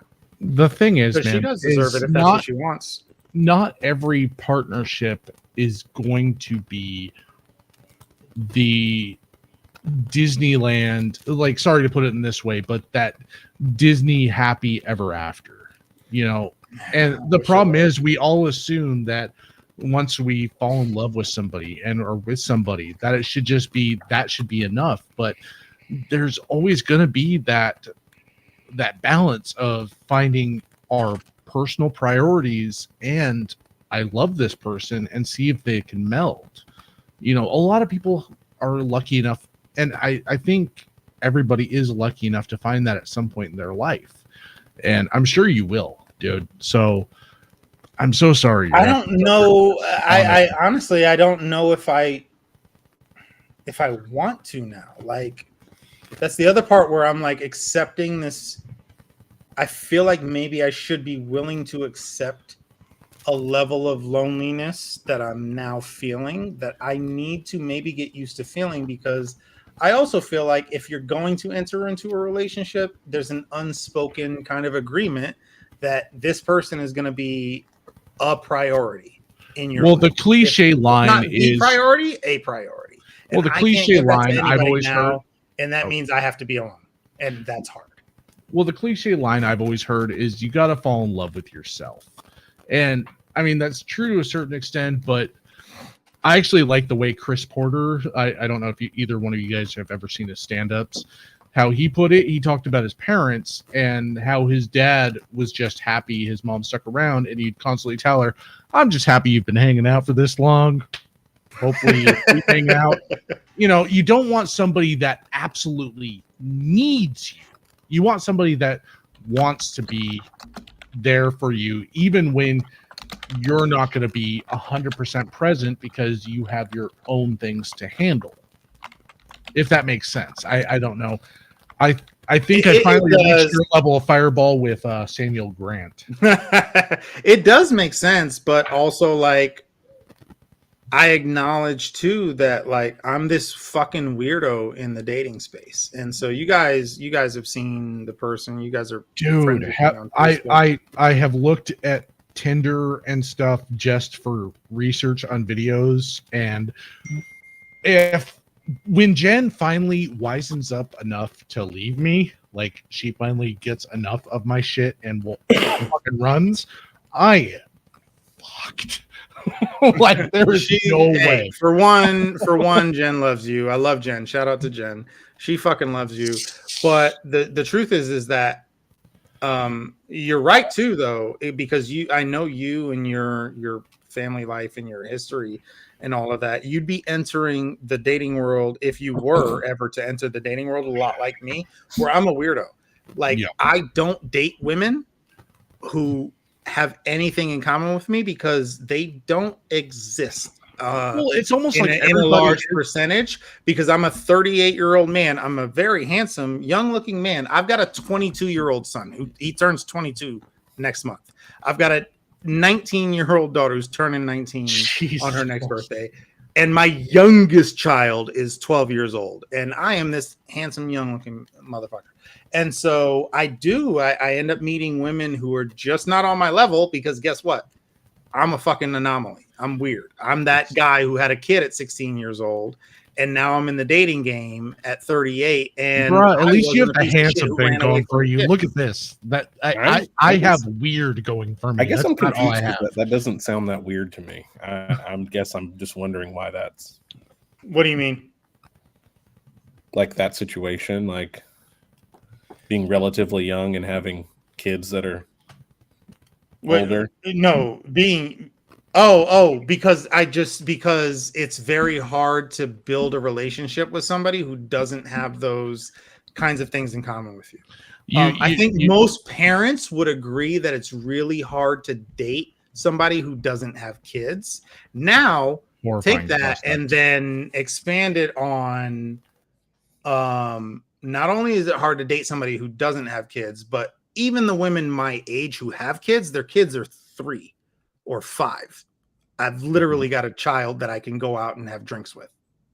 Mm-hmm. And so it's very different.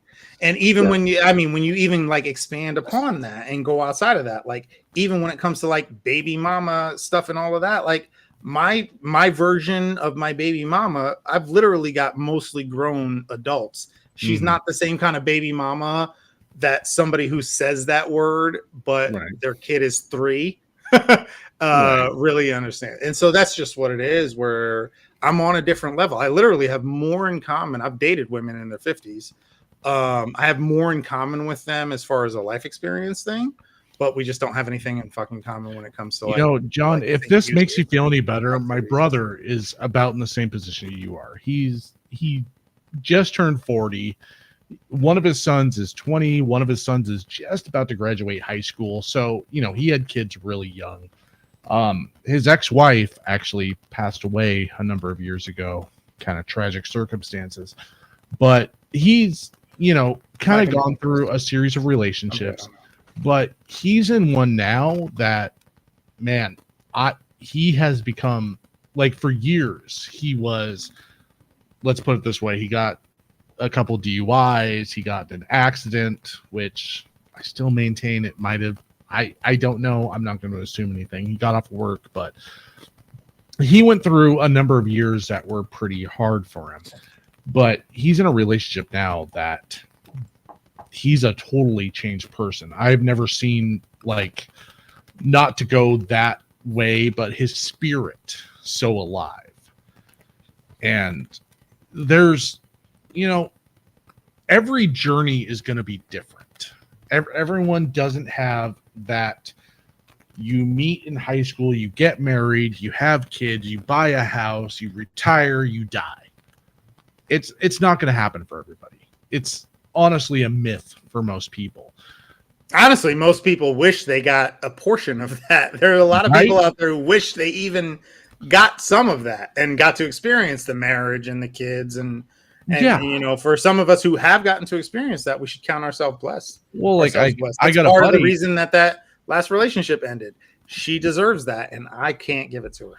And you know, if you can't give that to her, that makes, in my opinion, just personally, that makes you more of a man to recognize that and let her try to find someone that can provide that for her, instead of being like, no, I'm just going to pretend and lie to her, and which is what I tried to do for a long time. I did. I dragged her along. I toyed her along, not purposefully, but subconsciously. You know, you subconsciously. I knew I was never going to be able to give her what she deserved and what she really wanted. And dude, I gotta say, honestly, as another dude who has been married for 16 years, who, you know, or 13 years, sorry, been in a relationship for 16. But yeah, I have so much goddamn respect for that you're willing to admit and let go and let her go and find that, instead of just clutch on and fucking string her along and be that guy. You know what I mean? And we're even trying to be friends through it all. I literally, you guys, you're gonna fight. Funny? You're absolutely gonna. You guys want to hear something funny? What I did earlier today, literally earlier today. So she did go out, and I kind of pushed her away, and I let her know that all the things that we've talked about, and I kind of pushed her away, and then eventually she did go out and find somebody else, and now she's starting to move on. And you know, this has been a couple of weeks that this whole scenario has been happening. And you know what I told her today? This is so terrible. This is honestly kind of hard to admit. I asked her today to block me. That's not terrible. Because I know me and I know how I get, especially when my feelings and my emotions start running amok, and then I get lonely, and then I start thinking about, especially at 2:00 in the morning, and especially after a couple of glasses of fucking Fireball. I literally asked her earlier today, and we've broken up and gotten back together a few times.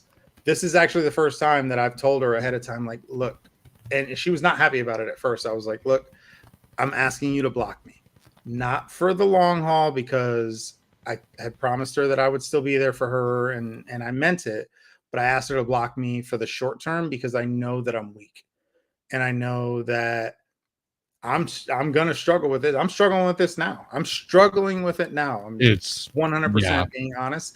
I'm struggling with it now. You can see it. I'm lonely, and it hurts, and it's very easy to then use somebody who you love as a crutch and reach out to them when you know you shouldn't. But I'm not, and I just had to admit, like, I'm not that fucking strong. Like, I'm not strong enough to not do that. So please block me. And she did. And I told her, check back in on me in a month, and let's see if I'm doing a little bit better. You know what, though? That takes a lot of balls to admit that. So I don't think that's something to be ashamed of at all. I think that's something to be commended 100%, that you can recognize that about yourself. I think that's more healthy than a good portion of men. I mean, at least you're not trying to fucking go stalk her or drive by her house, you know, fucking 7 times a day, and every time she goes out to dinner, you're standing outside the fucking restaurant with a pair of binoculars staring through the window watching what she does. Yeah. Which, you know, I've gone not to that fucking level. But I have been pretty fucking toxic in the past, and now I'm trying to be better. I'm trying to do better. But I think one of the problems that I have with modern messaging about some of these issues is how easy people who are on one side of it or the other make it seem. And I'm just trying to be real about the in between. How do you get from being toxic and being hurtful and damaging to people that you love to the other side? And I feel like there's a lot of missing communication on how you get there. And yeah, that's why I wanted to talk about it and why I wanted to share it, is because I'm trying to get there. I'm trying to go from being exactly what you're talking about. I've been that toxic ex who's been desperate and lonely and sending text messages at inappropriate hours and being harassing, in all honesty. It wasn't out of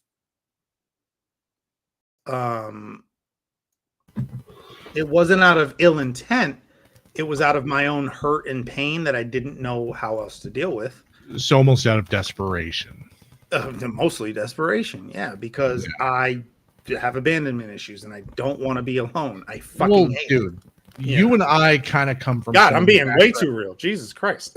Dude, you and I kind of come from similar backgrounds. And for you, it's the fireball. For me, it's the whiskey. And I'm sure Robert is just like, I don't know where to jump in here. He's just over there like, if we start talking about Elon again, he's got fucking diagrams ready to go. He's got charts of how Here's the thing. Tesla. I mean, I just don't. Actually, oddly enough, on my phone, I did. Oh, shit. I fucking knew it. All right, we do have this software has a PowerPoint presentation version. All right, ladies and gentlemen, welcome to. No, I'm fucking... All right, we're going to talk about how Elon was right about everything. Why he should have bought Twitter. I can go into that too, but no, it's like, I mean, I guess the only thing, and it's really kind of everything that I would push back on what you're saying, is that none of it just seems that unusual or odd to me. Like, 100%. And I think it's weird. I think it's weird that you think any of that is unusual or like, I mean, I understand that like certain things, like from an emotional perspective, are going to be different for different people, and it's going to have a lot to do with your upbringing and stuff like that. And I just feel like, for one, in like the dating situation, I think you're really selling yourself short, like big time. And I think that's going to come off. Like, I just feel like any difficulty that you would run into, dating realistically, I feel like it could come from you not exuding the confidence that you should as somebody seeking a mate, or seeking a partner. And I would be more worried about that than your situation, because I mean, okay, you've got a kid that can drink with you. So fucking what? Who cares? Like, almost jealous of that. Right. Yeah. I wish I could say, here, Bryson, let's cheers, buddy. But he's a year old. So I think, I mean, technically you could. There might be some. And I don't mean this to come off defensively, because I'm trying to hear what you're saying. I do want to make it clear, like, I'm not talking about my issues. I'm talking about their issues. This is what I'm talking about. I have no problem with confidence, if you can't tell. I have no problem at least pretending to be pretty fucking confident. And also, not based on what you said a little while ago. What do you mean? Right now, man, it seems like you're being a little well, I can get women to be interested in me, but what the problem that I run into is most women my age want different things than me. And so I can get women interested in me. God, that I don't mean to be, I mean, women pushing 40 are on their second marriage, so like, I mean, I just don't think. Well, that's the thing. Well, there. When's the last time you dated in the modern age, my friend? Oh, I hope to never, because it sounds. Yes. So no, actually, the reality is most women our age right now dating are literally dating to get married and have a fucking kid, because the biological clock is ticking. Sure. So that's the thing that I run into. And so with all that said, then, I think it's good that you can like Well, let me make sure I'm not putting words in your mouth. That it sounds like you feel like you shouldn't necessarily be in a relationship right now. Do I have that correct? Yes and no. Yes, as in you interpreted what I said correctly. No, as in I should have probably clarified a little bit more that the right relationship for me would be very, very fucking hard to find. Okay, but the right Is relationship for all I really anybody meant. is that easy to find? No. I think it's harder for me than most. But see, and that's where I say I think you're selling yourself short, because I don't think that's the case. I mean, I think it's just a matter of, you know how you find what you're looking for when you stop looking. I mean, I think you've just got to live your life, and then the person will come along out of nowhere. And that part I completely agree with, which is what I've kind of resigned myself to. But the problem is that I can go out and just get on the dating apps, and I could have That's a new your girl problem right to there. fucking drag along, Sure. tomorrow. John, let me ask, what is your opinion of Instagram culture? Like Instagram, Tinder, Twitter culture. Very negative. Very negative. Is that overall somebody opinion. you would want to spend your life with? Absolutely not. Absolutely not. Then why are you getting on Tinder or Twitter or Facebook or Instagram or whatever to find that person? Well, that's a great fucking question. You're absolutely right. I'm just when did saying. you meet? When did you meet your wife? Technically, I met her in high school, and then we reconnected Robert? Years later. I met my wife on Match.com. Okay. Ooh, old And school. to answer Nice. your question, Brian, is because as a modern adult, it's very, very hard to meet anybody without using it. It's been driven so far in that direction. Like I said, I have been very, in a literally the only place I run into other women is at work, and guess what? That's a no-no. Yeah, Don't I've been in fucking a hit on women relationship at for work. close to 2 decades, so it's hard to imagine going to a bar and meeting a woman, or more likely in my instance, going to the comic book store and not only meeting a woman, but actually seeing a woman. Yeah, finding the one random woman out of 100 times that isn't being hit on by 30 other fucking dudes. Exactly. And so I think people who and I'm coming at this when I say that, I'm saying it with empathy. I was married for 20 years and I met my ex-wife in high school. We were together since I was 14 years old. Trust me, getting into the modern dating world was a fucking culture shock like no other. My last experience before a couple of years ago was you had to go to the mall and literally get pushed by your friends into going and hitting on that hot girl over there. Robert, just had the way the modern world works. How long have you been with your missus? We are coming up on 12 years being married. Whew. Yeah, so you're a little longer than I am. Sorry, I know I do the same. It's like how long have we been together? And I'm just saying. Yeah. I'm just saying, man, as somebody who's experienced, I was married for 20 fucking years. Getting back into it, I don't like it. You're right. Would I rather meet somebody in person? Absolutely. The culture has shifted so far away from that literally women are like, why the fuck are you even talking to me right now? Because the expectation is that you just meet somebody on the apps. So you either resign yourself to being alone or you participate. It's one of those situations right now in modern dating.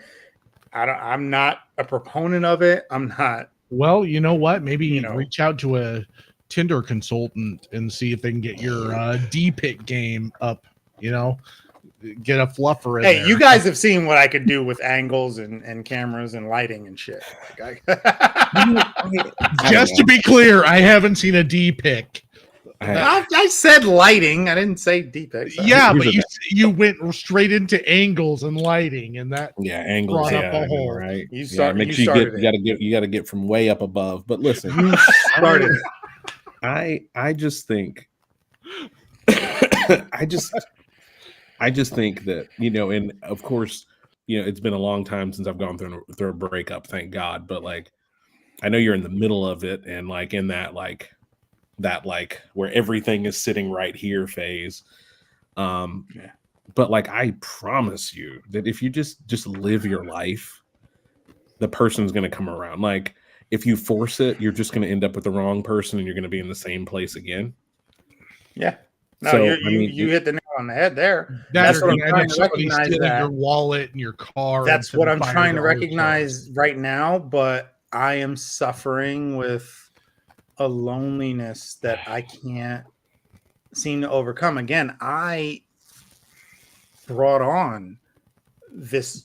I literally am the one who pushed for this, and but see, I but that's not fair. wanted But it. that's not fair. That's not fair to you, because the thing is ultimately you just recognize that you were in something that was a dead end for one way or another, and rather than drag both of you through it, you just went ahead and, I mean, you really just ripped a band-aid off of a situation. So I wouldn't blame Partially. I will say that I did leave out a bit, but Okay. you were partially right. fair So enough. the other part that I did leave out, just because I do want to hear your thoughts on this, was not only that, but that I know logically I need to learn to be alone. I need to learn to be happy alone. Sure. And with me, if I'm ever going to have a successful relationship, even if I found the perfect person, it's never going to work if I can't learn to be happy with myself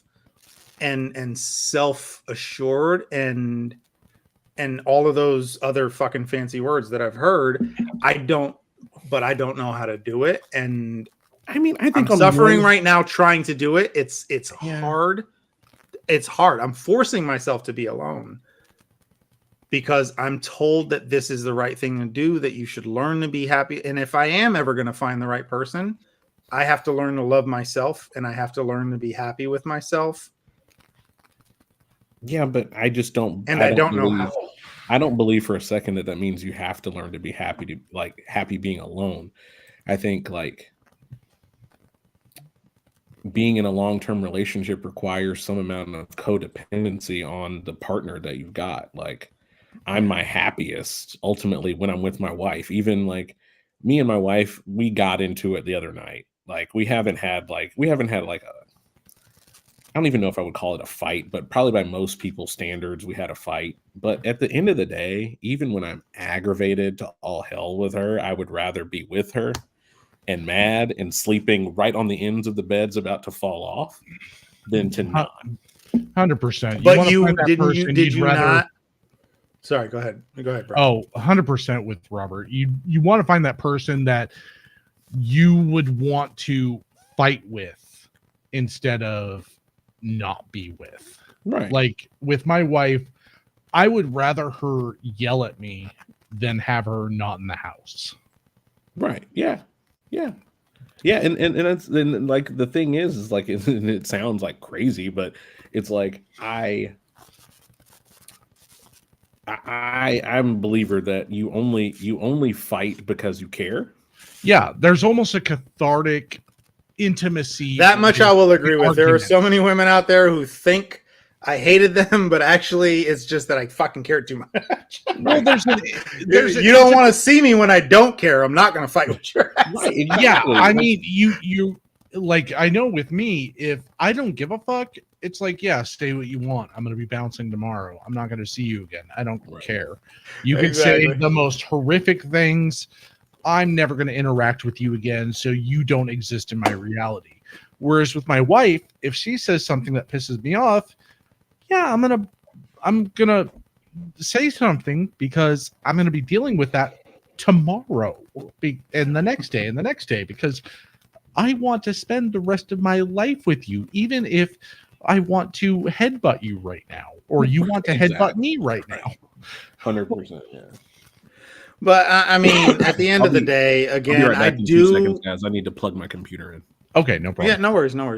But At the John, end of the day, so I know, that's kind of what I'm going through, and I know right now you're struggling, and I have been there. I've gone through terrible breakups with abusive exes and terrible breakups with decent exes, but I gotta go with Robert. Like, when you find that person is just going to eventually be there.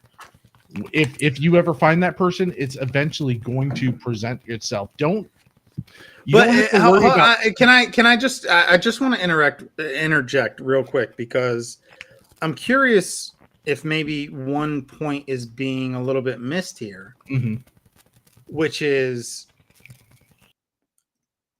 I need and deserve some time for finding my person to not be my fucking priority. Yeah, no, that's the thing. You know what I mean? And like, when you find and that's the thing. Like, I feel like a lot of this conversation has been from the perspective of how do you find your person? When will you find your person? If I've what made it approach to find your person, I'm literally talking about that is what I don't. That's what I feel like I don't need, and I'm struggling with is I was a dad again since 16 years old, and then I didn't get to be a teenager. I didn't get to be a 20-year-old. I didn't get to be selfish in a way that most people get to be selfish, and I deserve that, and I'm having a hard time working towards that. I don't care to figure out how I find my fucking soulmate. I already found them twice. I got lucky. And now I need something that I never fucking got, which was me being my own fucking priority for the first time in my life. Sorry. Well, no, I apologize for getting passionate. You're fine, man. No, you know? I have a question, and this is this is an honest question, because this is something that I've only recently been able to reconcile with myself that I'm dealing with. Would you say that you've got a midlife crisis coming on?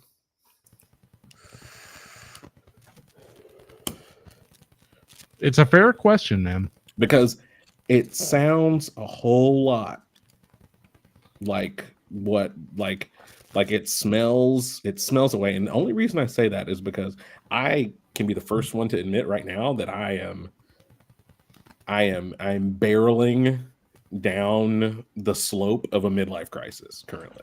Is that why you're obsessed with the Tesla? First of all, I've had that for years. And oh, you haven't even seen his fucking RC cars and shit yet. Okay, RC cars, I'm 100% on. Like, oh, geez, he brought one out on the stream last time. Oh, you're gonna make him do it again? He's about to disappear again. Right now, dude. I'm adding you on Facebook. So just okay. I mean, I've got a motorcycle for that, but like, oh god, what kind? It's a Honda CB1000. Oh, you. I think it's a 2020. This boy likes his toys. Yeah, dude, I used to have a Yamaha Viraga, and I love that bike until the wiring harness went bad, which actually they'll do that. We replaced the wiring harness, and then it ended up being that my brother put 2-cycle gas in the tank, and that's why it wouldn't fire back up. And we were like, "Why is the wiring not working?" Yeah. This is the shut John the fuck up part of the conversation because he has no idea what they're talking about. Yeah, a 350-pound guy on a Yamaha Virago was a sight to be seen. I'll just say that much. I bet. Like, yeah, my bike is pretty wide, so okay, what's your opinion on Harleys? Like the Harley's Cruisers in particular? Like Harleys in general, Harley Davidson. What's your opinion on them? Sorry, John. I know you're going through emotional shit, but right now. Oh no, actually, this is a nice break. Actually, so you guys go ahead and talk about motorcycles for a bit. Yeah, I fucking exist. I'm fine with it. I promise. I mean, I wouldn't say I have any opinion. Like, it's just not for me. You know, it's just there. You go. Okay. You know, just like any other brand or thing that's just not for me. It's just not for me.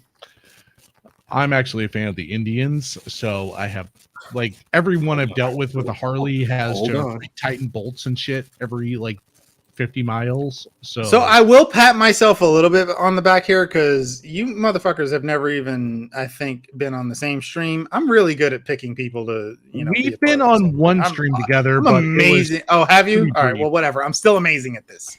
Hey, Let me brag a little bit about myself. my Indian gear. Nice. I used to have an Sick. Indian Oh, did you? Which year? Which model? FTR 1200. God damn, bud. That is It got stolen. Means nothing to me. Oh no. Yeah, it got stolen. So the gear, Indians, everything costs so much that I'm Oh, like, shit. I just bought all this stuff.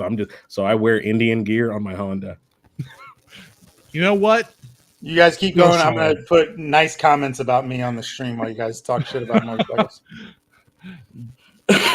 So a few years ago, I almost bought a Harley Sportster. What was it? A 2012, and just financing ended up being like their interest rate was insane with the local shop here. So I ended up just pissing on that, and I almost bought an Indian Chief. It was a 2016, but God, I wanted that bike so bad. It was baby blue. All right, I Had just need to the please Nate right quick. I was wondering if anybody's going to see it. I'm like, I don't give a fuck about motorcycles, so I'm just going to. Sorry, I'm reminiscing about that bike. Luckily, I'm I've got a fucking with you. wide I'm angle fucking with you. lens on my my phone, so I can get the whole thing. It was over in Yeah. Pasco, Washington, and it was a baby blue 2012 Indian Chief. Had the natural leather saddlebags, and God, I wanted that bike so bad. They were only asking 10.5 for it too, but again, their interest rates, I think they were asking like 18.5%, and it was like, you know what? My credit score isn't that bad at this point, so nah, bruh, nah, fam, not happening. Yeah, Honda Power Sports actually gave me 0% for 60 months. Oh shit. Yeah, Might the only cost thing, me 16 grand. 0%. so you have the water cooled engine, right? Yeah. Yeah, I mean it's basically a Honda Fireblade, but you sit straight up. Oh, I got you. Yeah. So you haven't had. Oh, any issues- hey, I love this conversation, but we're talking about fucking very in the weeds shit. All right, Sorry. very in the weeds shit. I swear this is not me trying to make it about me again. But if you're gonna talk about this shit, at least keep it at a higher level than. Well, that's why I just injecting that's why I just fucking added numbers Robert and on stuff. Facebook. So Yes, well, I might Jesus be able to Christ. message him. You guys, yes, go fucking beat off about fucking motorcycles when we're not live, please. Let me ask you, Robert, how often do you actually get to still ride with the 1-year-old? Yes, much more broad level question. No injection Okay. manifold bullshit. Injection, man. Bless her What? heart. No. So like All right. Ah, Does any of sweet this boy. look like I'm a fucking car or a motorcycle guy? It's Goku. I have a- That's Goku. And that's Goku. I mean, Chester Bennington. I have a Hey, huge I've seen enough. problem. Oh, Uh-oh. Oh, Sorry. Hey, baby. hi, monkey. You going to bed? All good. This is a family Sorry. show, sort of. Don't ever let Mostly. her watch it. It's called drink and smoke, right? Yeah. It's a family show as long as they can't hear what's being spoken about. Come on, Robert. Launch some heat my way, my dude. I know you got more heat than that. You were actually walking on eggshells comparatively. I mean, Yeah, hey, you know I'm right. I mean, You were being nice because you knew I was going through a hard time. Come on, hit me. would our conversation go differently had I actually met you in person? Probably. However, I mean, look, it's been a long time, but I know when you're in the midst of it, like it's just not necessarily the best time to, break balls. Like eventually. Do balls you will think do you think I would have named this episode Sorry about that, fellas. literally breakups, depression, and purpose if I wasn't expecting to get my balls broken a little bit? Yeah, it's all good. I put myself out there for a reason. I'm still waiting for the serial killer's narcissist and antisocial personality disorder, but you know. Hey, I'll get there. All right. There's no. Thankfully, I picked a very. I picked the niche that has a plethora of fucking topics that I can discuss at some point. I mean, the thing is, the thing that I've learned. Okay, so let me. Hey, Gypsy Rose Blanchard is trending right now, and that kind of has a tie with you. Yeah, well, nobody there's knows that. who that is but you. Everyone that's knows why- who that is. Everyone Okay, knows. thank you, Robert. Thank you. All right. Well, I didn't know I was And going you to know what? You know they're fucking calling her make two Gyp. butt buddies on this fucking podcast. They're calling her Fucking Gyp. motorcycles and Gypsy Rose asshole, whatever the fuck that is. Her mom pretended that she was sick for years and forced her to go through a bunch of traumatic fucking shit. And And then she had got, her killed. Yeah, she got her boyfriend to kill her. And then she hooked right. up with somebody else. Well, I was going to make a joke, but now it's inappropriate. So thank you. I'm not Why gonna is make it inappropriate? John, have you seen my videos? Well, because now it feels like it would be minimizing that. That was very dark. Jesus Christ. You know what? That fat. Can bitch we get is back gonna to get Robert killed. giving me shit? Robert, I'm not- please continue. I'm sorry. Okay, My daughter was so slapping the hell out of me. I before the Somebody word, said gross, and I don't even know what the fuck they were saying gross to, by the way.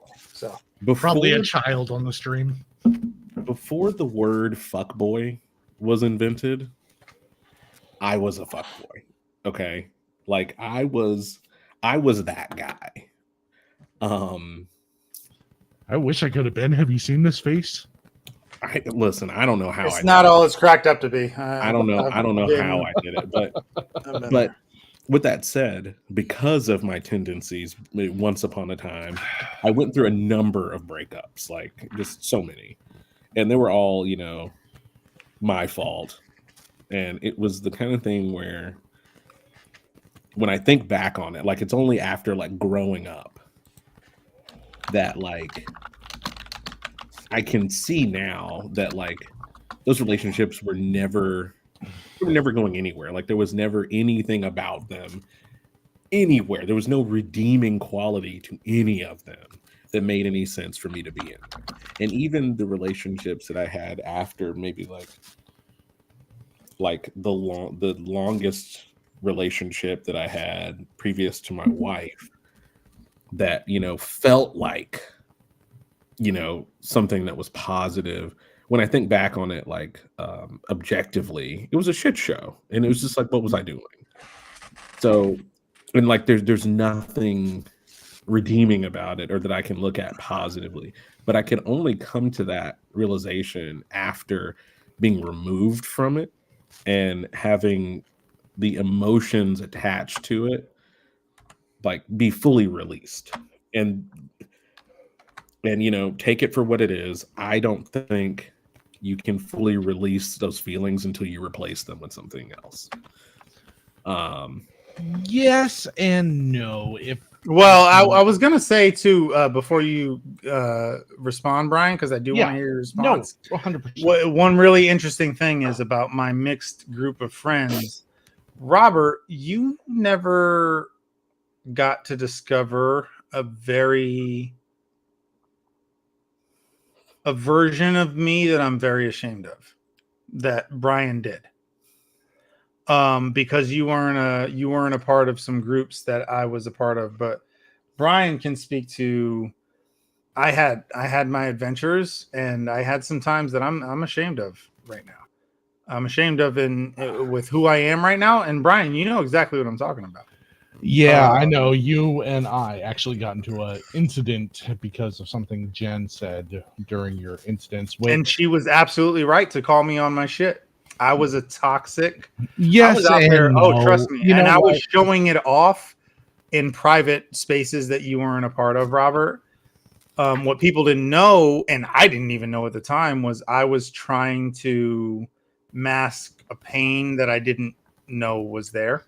That's what I reckon. And honestly, it was Jen, your wife, Brian, that whole meltdown, which honestly I feel like was the first time that I got to really know you as a friend, and then led to you becoming a friend, was through this real butting heads where your wife actually called me out on my shit and the toxic piece of shit I was being out there using people for my own gratification. And I mean, just to let you know, I'm going to let her know this, because 9 times out of 10 when she does that, she feels like shit and assumes that she called me on some shit that I needed to be called on. Here's the problem though, when you call people on their shit in the moment. Oh, where the fuck did he go?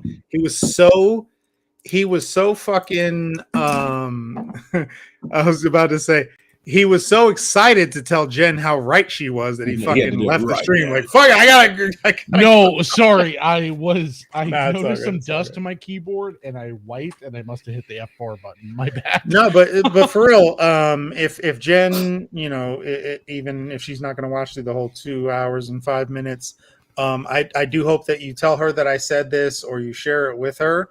Thank you. 100%. I'll let her know.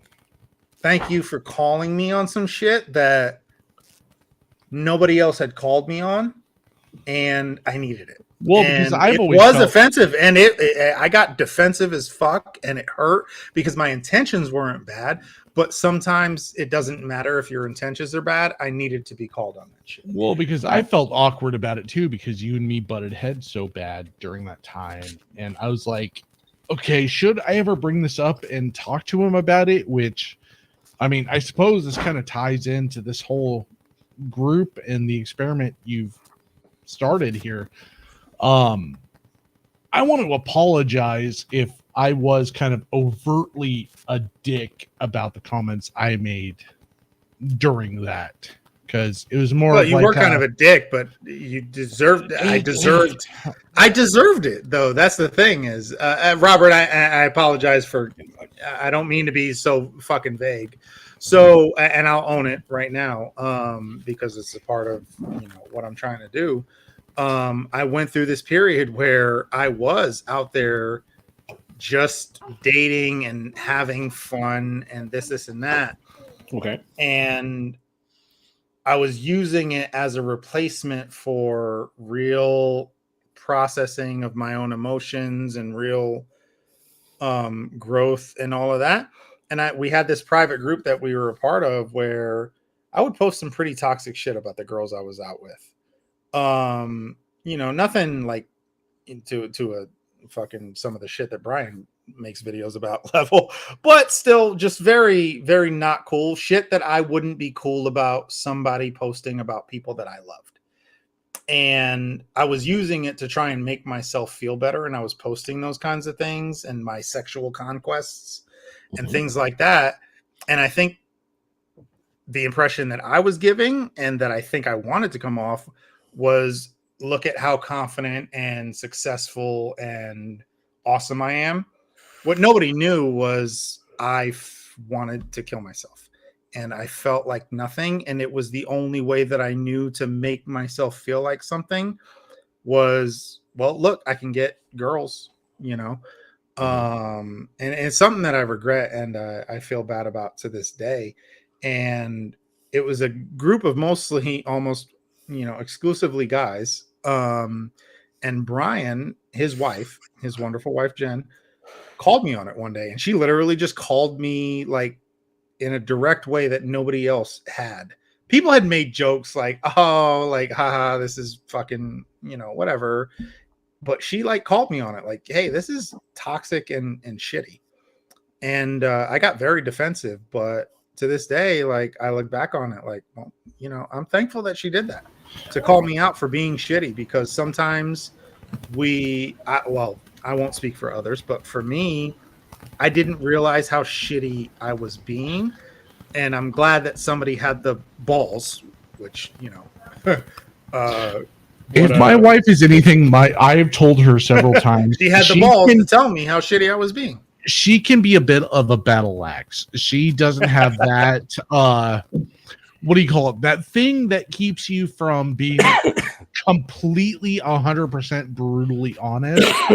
And let's just say there's a reason a couple of the arguments in our marriages has happened. Yeah. But she also seems like a very, honest dude. and Not all to of that, mention and- she has a psychology degree, so if you ever want to be analyzed, talk to her for 10 minutes. And that's great in a marriage. I'll tell you that much. and I do love you guys, and I'm glad that honestly, me and Brian were not that close before that fight. It was Absolutely. literally after that fight that we started to understand each other a little bit. It's funny with guys, that tends to be the thing. I know in grade school, one of the best friends I had is after you punch a motherfucker in the face. Yes, I know this very Exactly. well. I ended up throwing him off the monkey bars, and me and him Yeah. became the best of friends for boy. years. I had that experience. In a lot of ways, and because I don't know if it's just the male rage, and that's how we connect. I think it's just that instinctual. I think it takes reptilian something brain like thing. that, whether it's physical violence or a real fundamental kind of argument, to break down all these facades that we all put up For and sure. get to the core of who somebody is, right? I'll tell you that from when I was growing up. Most of my best friends to this day, I have punched in the face or been punched in the face by at some point in my life. And I'm not Robert, how hard is he hit?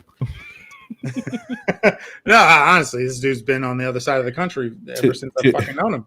To be honest, Glad I live in think it's Washington. fascinating. One of the things I think is just so fascinating because, I feel like my life sometimes I live my life in a bit of a, for lack of better words, a bit of an echo chamber. Mhm.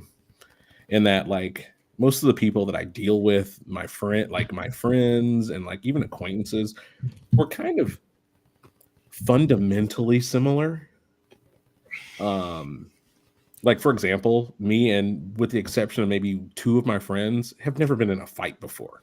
So, that whole thing of my best friends are people that I've fought at some point. I can't even wrap my head around it. But I get it. Well, I think me and John both grew up in kind of similar circumstances where it was more of a rough situation. Abusive. Yeah, we'll go with that. But it was abusive. I fought because violence was a part of my life and it wasn't a second thought. 100%. It's not something. It's something that I feel like when I talk about it, it sounds like I'm putting it on this pedestal that maybe I even am, because that's the toxicity of growing up in that kind of shit. And that's why those cycles are so hard to break, is because even on a subconscious level or without meaning to, I elevate that kind of shit in a way. Even when Jesus Christ, if I could rewind it just 30 or 40 seconds, didn't it sound like I was putting that shit on a fucking pedestal?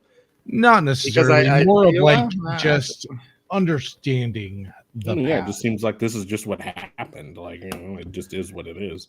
Yeah. The thing that I always find fascinating is part of the reason that I and there's no great way to say this, so just trust me when I say I'm not trying to be a douchebag when I say this. I don't have a lot of time, but I make time for this because it's just nice to talk to people that are just totally different. 100%. And I love having you, by the way. Yes. I the more that you talk and the more I get to learn more things about you personally, I just find it more and more fascinating just how different people can be. Yeah. Because for me personally, I have to be careful about what I say here because again, you don't think I should be? I absolutely should be. I don't think you decided. Fuck it. We'll see what happens. I'm not going to assume how much, but I'm going to say a quarter gallon of Fireball has lowered the inhibitions. I don't think. And again, this is one of those things that there's no way to not sound like a douchebag, but I don't think either of you have the same responsibility that I do. I don't think Did that comes not- off like a douchebag thing to say at all. Yeah, You're you right, do. and I'm glad that I don't. I'm glad that I can say whatever the fuck I want because in some It's ways so- it's because so bad I that- mean, what somebody I literally. Oh my god, you guys want to hear something crazy? I'm sorry. This is very related to your topic, Robert. Mm. I've been posting my videos on LinkedIn. I've only had 2 people who have interacted with most of my posts on LinkedIn of my videos from YouTube. All right, Guess let's who put one it of this them way. is? Your boss. The CEO of my company. Right on. Literally, the CEO of my company likes like every video and interacts with every video, and he's like the only motherfucker on LinkedIn. Okay, you want to know how low risk my job is? We have a guy who literally has a Confederate flag hung in the window of his truck who stands outside because we're right next to DSHS. So when they hang the Juneteenth flags, he stands out there and glares at it and says, "Oh, it's," and gives the most colorful names about the day. I'm sure. Interesting choice of words. And and our warehouse manager is just like, that's just him. What are you gonna do? I'm not gonna name names because What do you? So, Robert, like, I'm curious with where you were going with that. Like, I don't know. There's a part of me that almost wishes I had enough responsibility to give a shit about speaking my mind. Or Do it's you not really responsibility isn't the right word. Isn't the right word, but I mean, again, it always makes me feel really uncomfortable when I say this stuff out loud. So just FYI, but like, I'm effectively a public figure, and I work for an institution, and I don't. My life isn't very private within my bubble, within my region. So I find myself, and it affects my mental health. Like, it really. I There's a could only problem because imagine. I have, because it's rare that I can really say what I'm really thinking about anything, because everything has to be so diplomatic and everything has to be, I mean, I Can I be? Well, if I can just, I'm just gonna say this because the diplomatic and everything that you're saying, these fancy words, it's fucking Fancy tough to be words. fake. It's Sure. tough to have to be fake. well, I wouldn't go that far. I wouldn't go that far. I wouldn't go as Diplomatic far is as- a fancy word for being fake. no. I think it's In my opinion, it is. I'm very good at Absolutely. being diplomatic, and I stopped being diplomatic, and it made me feel better because it felt like I was being. I Diplomatic disagree. and fake are slightly different. I would say Diplomatic- diplomatic is more of understanding that you have an audience and that audience might not necessarily Understanding that you can't agree be with you. yourself. But stop pussyfooting around it. No. You're No, just, no, it's you being- can be yes, you yourself, can't be but real, Robert. It's language. not what you're there's a saying. That reason you for- can't be Let me real. answer. No, Let me there's a language. There's Sorry, I've had a lot of language- drinks. Forgive me. All right. This There's- is me being diplomatic. Forgive me. I've had a lot of drinks. Sorry, Robert, diplomatic but I sounds gotta a lot argue like with being John here fake. for a minute. But language exists for a reason because words have meaning, and there are so many different words that have the same meaning, How about but different interpretations with different people. So you can find a way to say what you need to say with using different forms of language without saying, like, for example, Elon Musk is a dick. You could say Elon Musk has a couple issues. Sorry, just I would agree with you. You're right. And I do believe that words matter. I am eloquent and precise with my words in a lot of times Absolutely. because I No, do I'm not agree with you. trying to disagree. But I feel like what Robert is describing, he's using fancy words to just say he doesn't like having to be fake a lot. No. That's So fine. when I- That was my understanding of it. No, it's being eloquent. what I'm getting is just like, it has I don't nothing to think he do- was talking It about has being nothing to do with any of that. What it is that when I'm talking You're about all being off different- base. He's talking about Tesla and their fucking. Don't get me started back. I will go back. All right, let's get the Sorry, I had graphs to- back up. I'm I just do my saying. job as a host, make a joke. Yeah. But like it's more that I have to, it's like when I disagree with something, I have a responsibility to acknowledge the counterpoint all the time, and that I have the responsibility to see the other side all the time. and it just gets difficult because I can just never let out my feelings because I have to stop short of completely not acknowledging whatever the opposing opinion is of that. So Well, in that other has words, to do like with you an- don't get to be irrational, basically. Sort of, yeah. Yeah, Well, yeah, and that sucks because kind of it's kind of nice to just get ignorant every once in a while. Well, right. Well, the thing is from an emotional release standpoint, that's when you get your most emotional release out is when you're just being kind of ridiculous, right? Just being kind of ridiculous and kind of ignorant. Okay, and you get a lot of, I did misunderstand. I get what you're saying. and you You get know a what? lot of things. You get a lot of things out, but I don't get that luxury a lot of times because in the line of work that I'm in, I have to work with a lot of different kinds of people with different mindsets, and I'm therefore forced to make sure that I'm fully understanding these opposing viewpoints that I don't necessarily agree with. And I always have to represent myself as somebody who is capable of processing and understanding and empathizing with opposing view, like not just with something that I don't agree with, but something that I completely vehemently disagree with. Even against reason. Like there's shit that I love going off about, and I know goddamn well that I'm being unreasonable, but it's very, you're right, it's very therapeutic to just be able to rant about some shit sometimes that Okay. I know I might not be logical and I know I might be wrong, but I don't give a fuck. All right, And that Robert, kind of feels nice sometimes. Yeah. Robert and John, I know you guys, I'm assuming Robert, because I mean, we haven't had a lot of interactions, but I'm assuming you're at an executive level, which is why you're a little more apprehensive about sharing positions, as it were. Similar.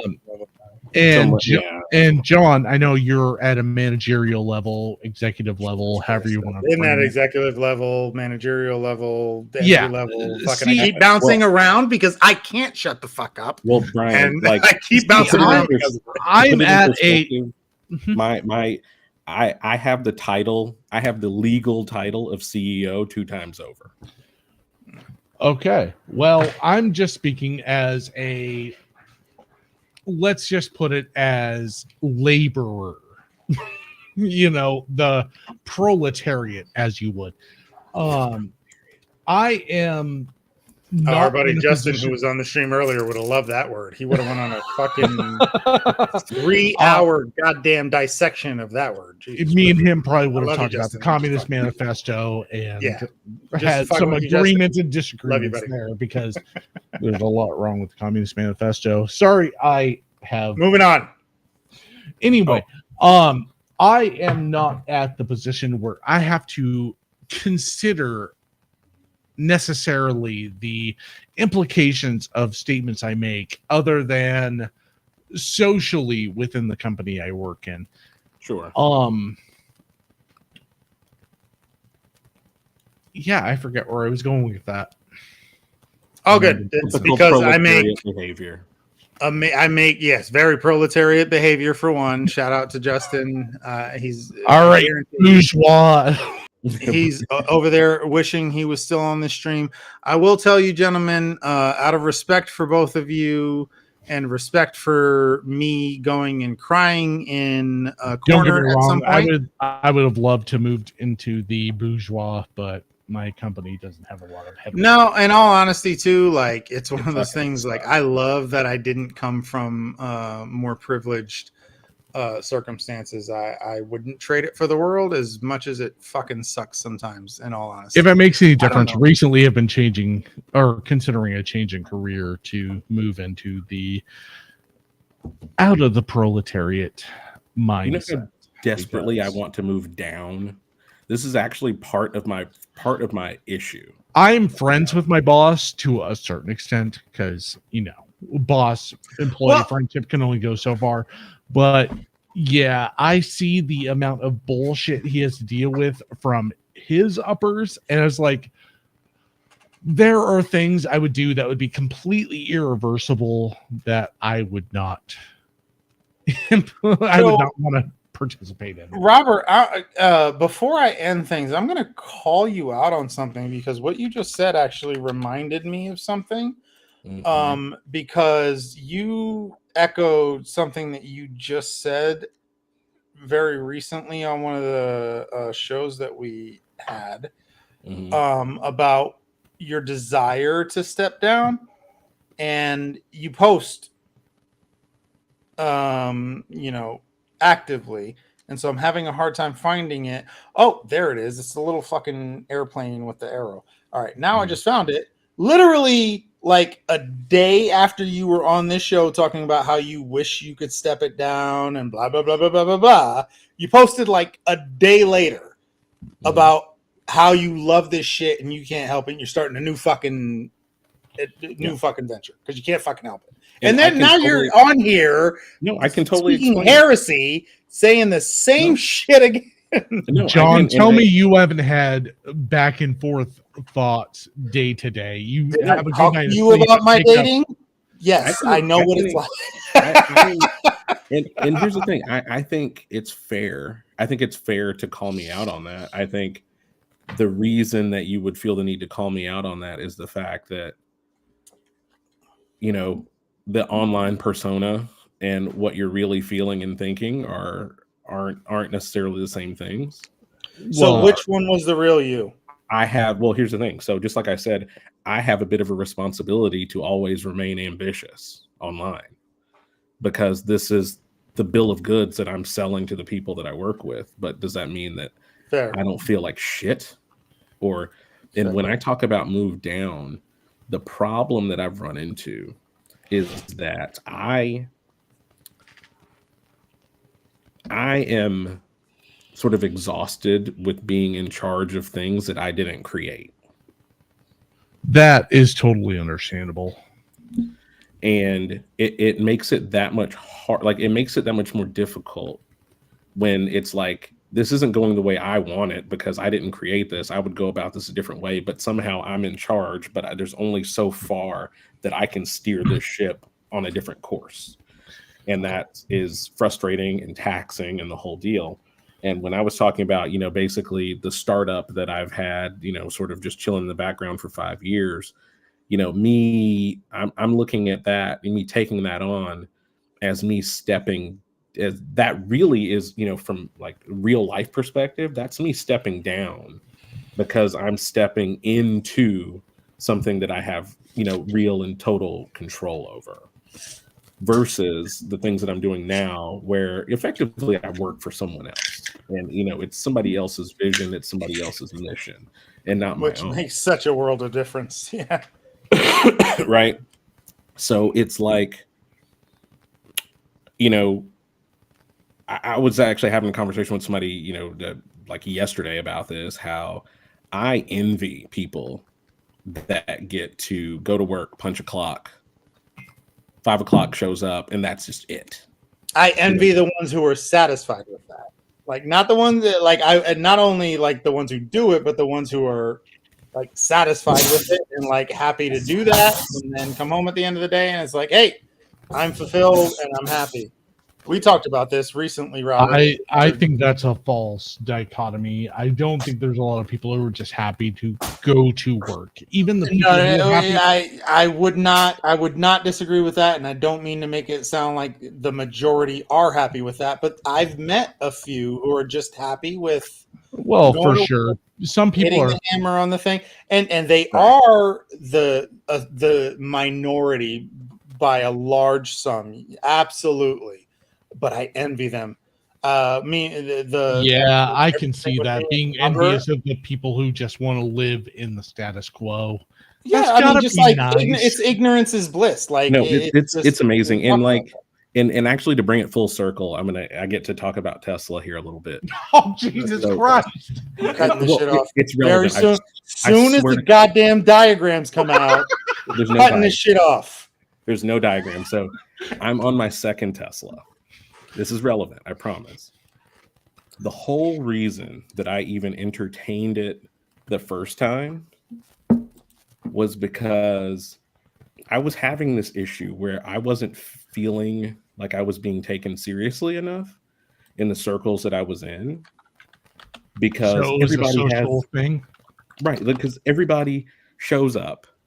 You can see them coming from the parking lot. You see what they're driving. You see the whole deal. and I felt like I wasn't being taken seriously enough. That was the whole reason that I initially entertained even buying a new car, but my initial choice was made around the fact that I need to make sure that when I show up to things that they know who the fuck they're dealing with, because I don't dress up. Like, I'm a t-shirt jeans kind of person. I wear sneakers exclusively. I don't wear ties. I don't wear suits. And the people that I work with, thank you for that, John. And God damn it, Robert! Oh God, I was wondering what the hell was going This on with my wasn't- computer what are you for a talking moment. about? Thank you for that, John. That wasn't me. thank you. Damn it, Robert. Oh, yeah, whatever. But Sorry, I had to do it. the people that I deal with pull up in like Maseratis and G-Wagons and the whole deal. Who the fuck is investing in a Maserati in 2023? At least go A with shocking me. number of people, because here's the thing: you have like fake Jesus Christ, Maserati, here and they then you go. have real Maserati. Yes, Into another most car. Maseratis you see in the U.S. are fake supercars, and don't. But You guys, but- you're doing but- it. You're doing it. Can Robert but get it's back a- to his fucking point before Hey, you both John, pull out I your am. jackets again? You got a It's motor visual. head. So it's a visual, and I hate the visual. Like, it drives me nuts, and it just so happened that I just happen to really like it, so it's, I'm fine with it now. But like, that was like the initial push, and I find myself on a constant basis, and this actually, I'm not gonna go into it too much, but this is part of actually the disagreement that I'd say that me and my wife had, that I don't know that she fully understands it, but part of it is that when I think about being fake from my perspective, it's where I have to play to these visuals of what a successful person in business looks like from the external perspective, and like, it's exhausting. And it's recently, more than in the past, it's started to like wear on me, where like, I'm just a regular guy. Like, I like cheap beer. I mean, Like, honestly, if you could sit around and have a conversation with us, then yes, you're a regular dude. like, I'm just a regular person, but I have to always have on this persona that I don't necessarily identify with all the time, but I have to play the game. And it's just, so when I think about, that I want to step down, it's because I wish that I could just be in a position where I can just be me. And not have the expectations. That's completely understandable. I mean, I have gotten into the position where I've been able to move into management and turn it down, because specifically for Maytag, when I was working for them, I didn't want to be that guy. So I ended up changing careers entirely.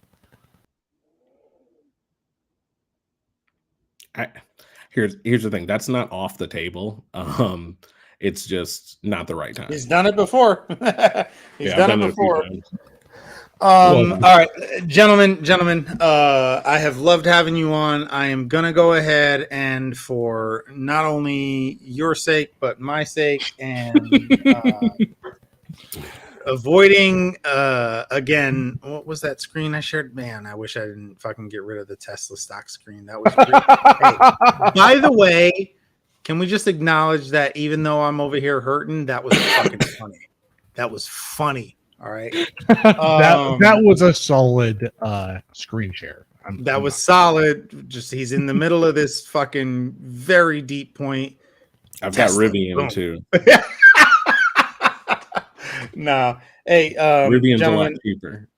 I'll be real with y'all. I appreciate you getting real, Robert. I'll get real again because I'm gonna just go ahead and close things down. Thank y'all for hanging. It really means a lot. For anybody out there who joined us and anybody out there who made it this far, I do want to share something that I've shared already earlier. I'm hurting. I'm laughing. I'm in a lot of pain. And I told these dudes in our little in our little Facebook or our little messenger group for this show that I was hurting and that I was in a bad place, and I had multiple people who joined us tonight talk about, hey, let's hang out, let's talk about it, this, and that. And it helped because you saw me on here laughing and joking and all of that. That's how easy it is to pretend. So thank you both to you, Robert, and to you, Brian, for being a part of this and for giving me some company. And You know for what, anybody John? else out there who watched. The fact you're willing to admit that says more to your character than anything else. I mean, guys aren't willing enough to admit the fact that they are hurting, especially after a breakup. Yeah, it's easy to pretend to be okay, or I could put on that front and that persona, but yeah, I wasn't.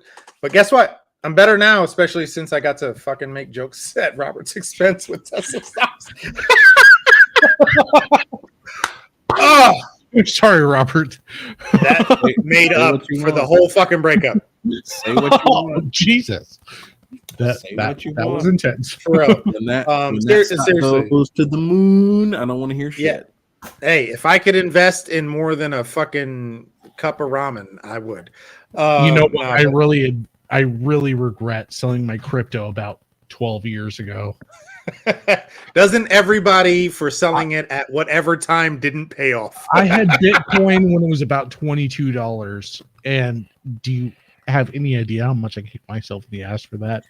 Dude, Yeah. I had it at a nickel. Okay. Oh, All right, am I gonna did have you to pull up sell at a fucking stock? nickel, or do you still Am I have gonna- it? If you still have it now, that house isn't reflecting it. I swear to God, I brought together randomly butt buddies from what the fuck? With the fucking motorcycles and the fuck everything. Jesus Christ. Tonight was supposed to be about me. God damn it. I'm sorry, John. No. Do you want to go more into it? We're here. No. All right. I'm trying to close out, but no, seriously, y'all. I really appreciate it. Thank y'all for hanging with me. I needed it. We're gonna be back with probably more guys' nights very soon because I need to not be alone in my apartment and in my head. So I think the next one is coming on Monday, and we might have a few more frequent episodes. And I do hope that Robert, you join us, and Brian, you join us. This has been an amazing conversation. Thank you so much to our friend Justin, my friend Justin, and now our friend Justin, my brother Justin, and our friend Justin for joining us as well. You are both creators, so I'll give you a chance to actually let everybody know where they can find you and your amazing creations, in all honesty. Everybody, which means the three people who might watch this. Yeah. Is that me? So, well, I guess I'll start then. Yes. Go. Go. I'm pretty easy to find. Type in that guy you met today into anything. I'm the only thing that pops up on YouTube. I do food and travel vlogging. Probably as soon as we get off on this, I've got to wrap up and edit. I mainly, right now, my primary audience is in the Philippines. So I post in the middle of the night because it's the morning for them. So I've got to patch up a video, but I'm going to be switching gears here pretty soon. So I was actually curious. So is that where most of your audience is coming from? Is Filipinos excited to see an American posting about, visiting there? Has a lot to do with it. That has a lot to do with it. Okay. Yeah. Nice. Well, yes, go check them out. I always say I'll put a link in the description, and I never fucking do. So go find them. It's very easy to search. That guy you met today. Just type that in. Yes. I'm the only thing that comes up. At that guy you met today. Yes. Yep. Well, I wish I was that simple. I'm Brian. I have Sick and Awful on YouTube, Instagram, and Twitter. Well, X, formerly Twitter. Go Elon. I post stuff about the weird, obscure. I will end the stream if you two get into it again. Fucking Elon shit. I swear to God. Honestly, I have no problem with Elon. He is what he is. No, hey, that's already going down the path. Stop it. Just anyway, plug your shit. I wish I could find my SpaceX hoodie. Plug your shit. Dude, SpaceX I got no issue with. All right, SpaceX is rad. Jesus Christ. Plug your shit. Shut up about it. Anyway, Sick and Awful, YouTube, Instagram, Twitter, formerly X, or X, formerly Twitter. A little bit on Facebook. I post stories about the weird, obscure history of America, serial killers, cryptids, possessions, just whatever weird and esoteric you can think of. So yeah. I wish repeat the name of it again first, but Sick and Awful. SICKANDAWFLUL.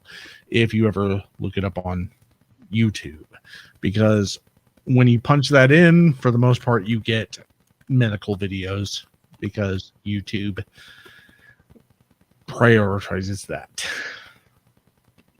I'm gonna cry now. I'm trying All to find you.